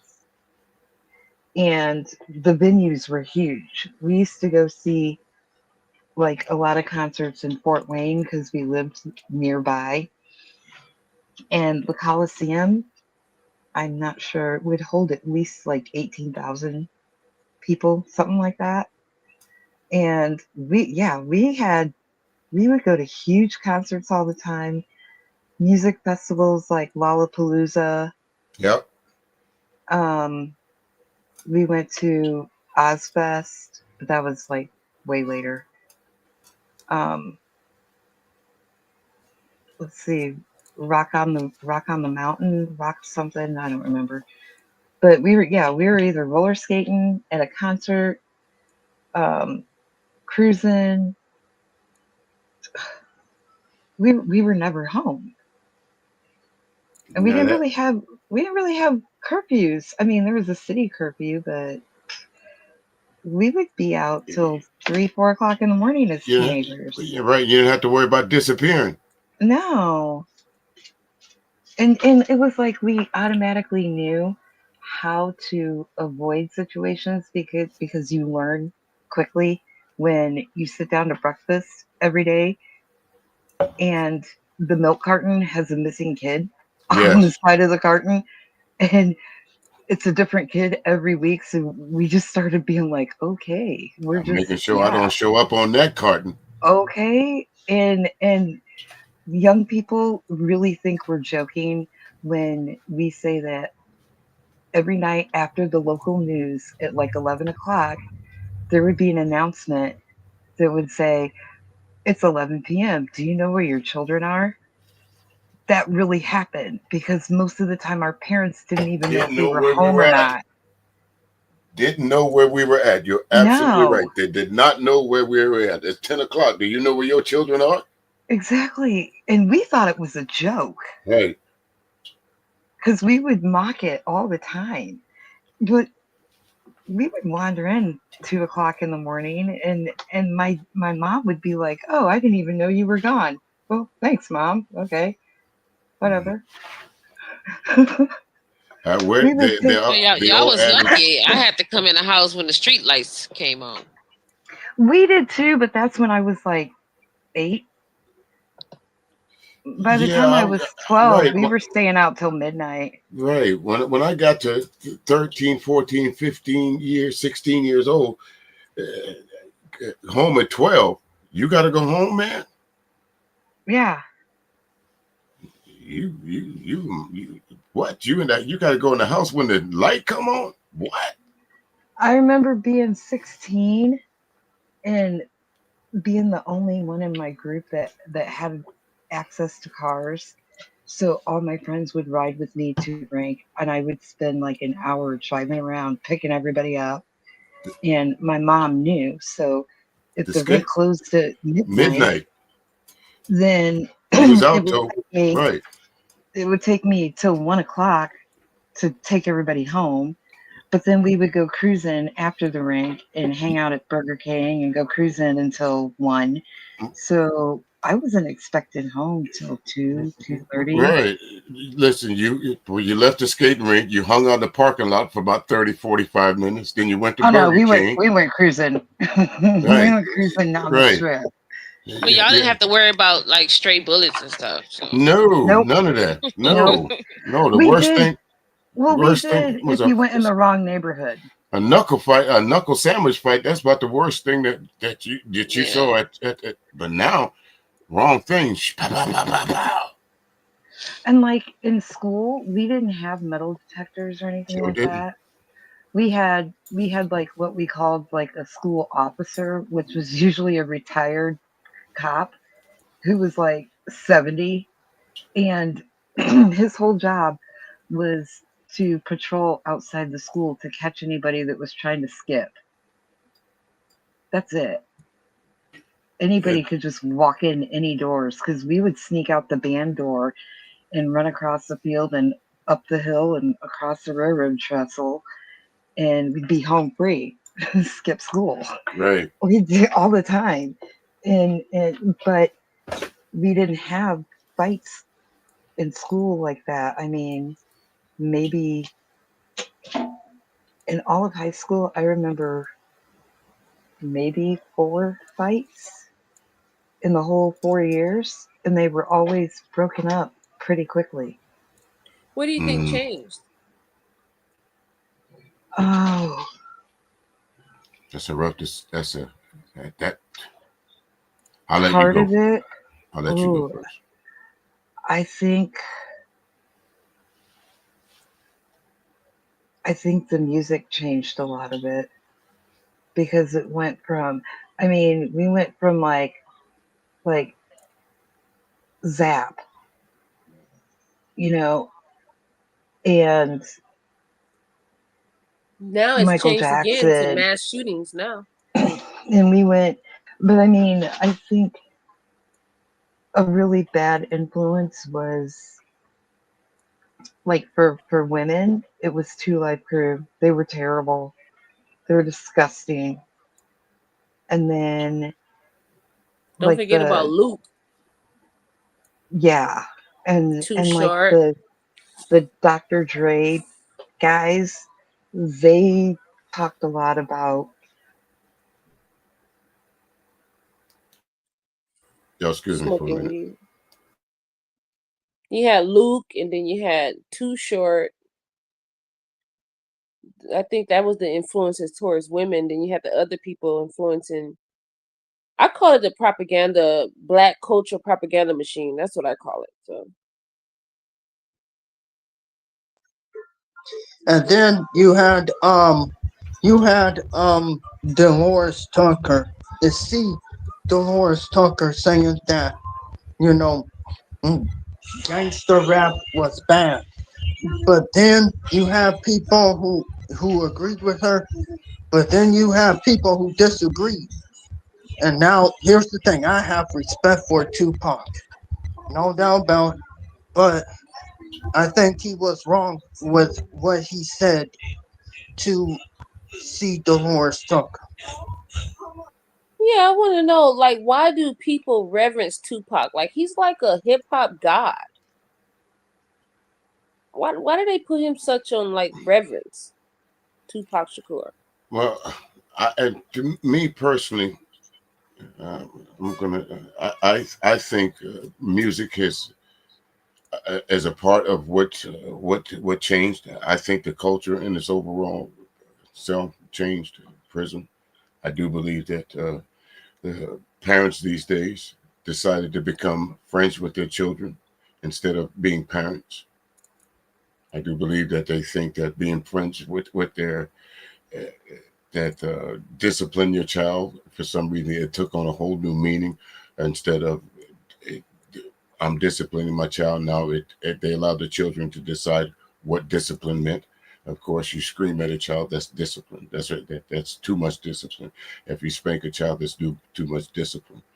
And on top of that, like Indiana Mom mentioned with the music, that's why I'm specific about the times that I mentioned music, because there was a time in our history that music was more uplifting.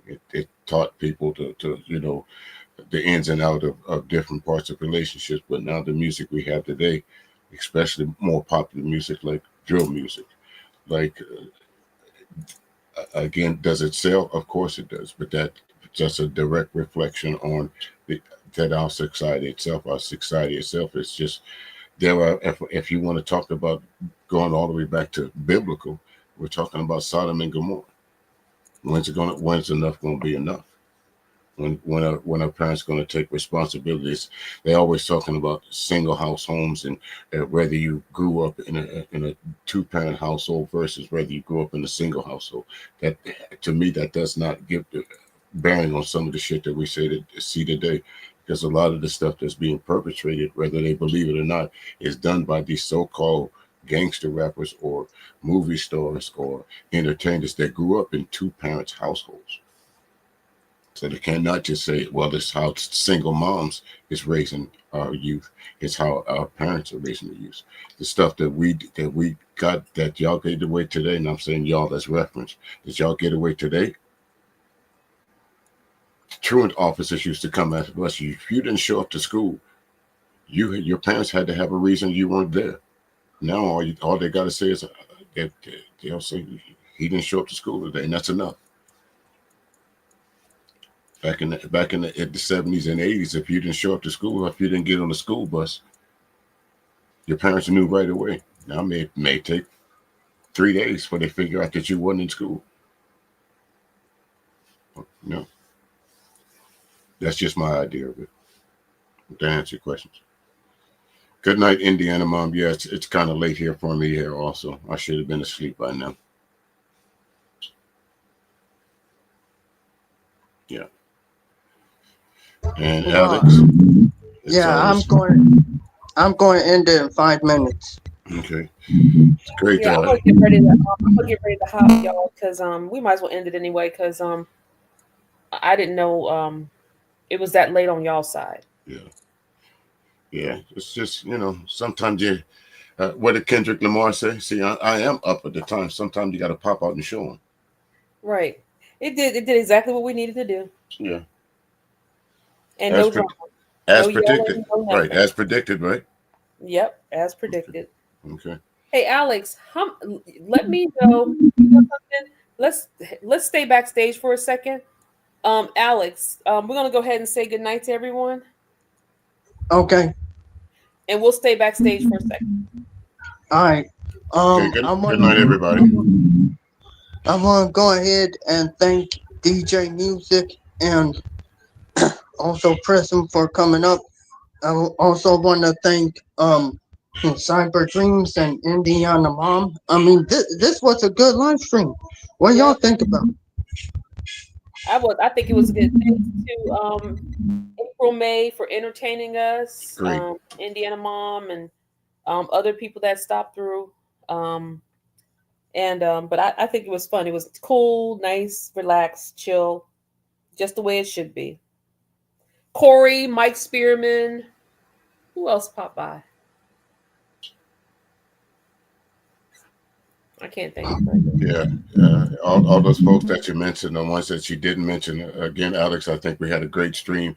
It just goes to show you that Black folks from different cultures, different areas of the globe, the United States, we can get together and have a conversation, even though we might agree or disagree on anything. You see, quite here for the last 2.5 hours, it's quite possible. Yep, so, and it was peaceful, no drama, and. Right. No yelling, no nothing. It was really good to get to just kind of get to know people, get to know a little bit about like what stuff commonalities, interests. It was cool. Right. Absolutely. So keep up the good work, Alex. Thank you for inviting me and having me. But again, next time I go live, of course, you'll be more than welcome to hop on the panel. Mr. DJ Music, stay right here for a second, and we're gonna go ahead and end it. And then I'm gonna let you go after that. Okay. Okay, Alex, you can go ahead and end and say goodnight to everyone. All right. I'm gonna be on mute and I'll be right back. Okay. All right, everyone. I want to thank everyone for coming. I think we will do another Friday. Should we keep doing lives like this on Fridays? Yeah, I mean, hearing that there's no other like in the works, but yeah, like sometimes we can. I'm not gonna say I can be available all the time, but yeah. Okay. But I have to DJ. I'm not sure. Sometimes, good night, Miss April May, because sometimes Bomb Cherry do that whole night thing. She do like all night, 12 hours, 13 hours, whatever she does. So because I know sometimes he goes over there. So we'll let you know. Okay. So I'm gonna say good night to everyone. I think tomorrow I will be live again. And it's about and the live is going to be about women avoiding toxic men. Just want to let y'all know. And we probably will have a little fun after the after we done talking about. But yeah, everyone, I want to thank y'all for coming. Please like, share, comment if you want to, and subscribe to the channel. And make sure you're notified whenever I go live or do videos. I'm Alexander Brandon, and I'm out. Peace, and have a blessed night.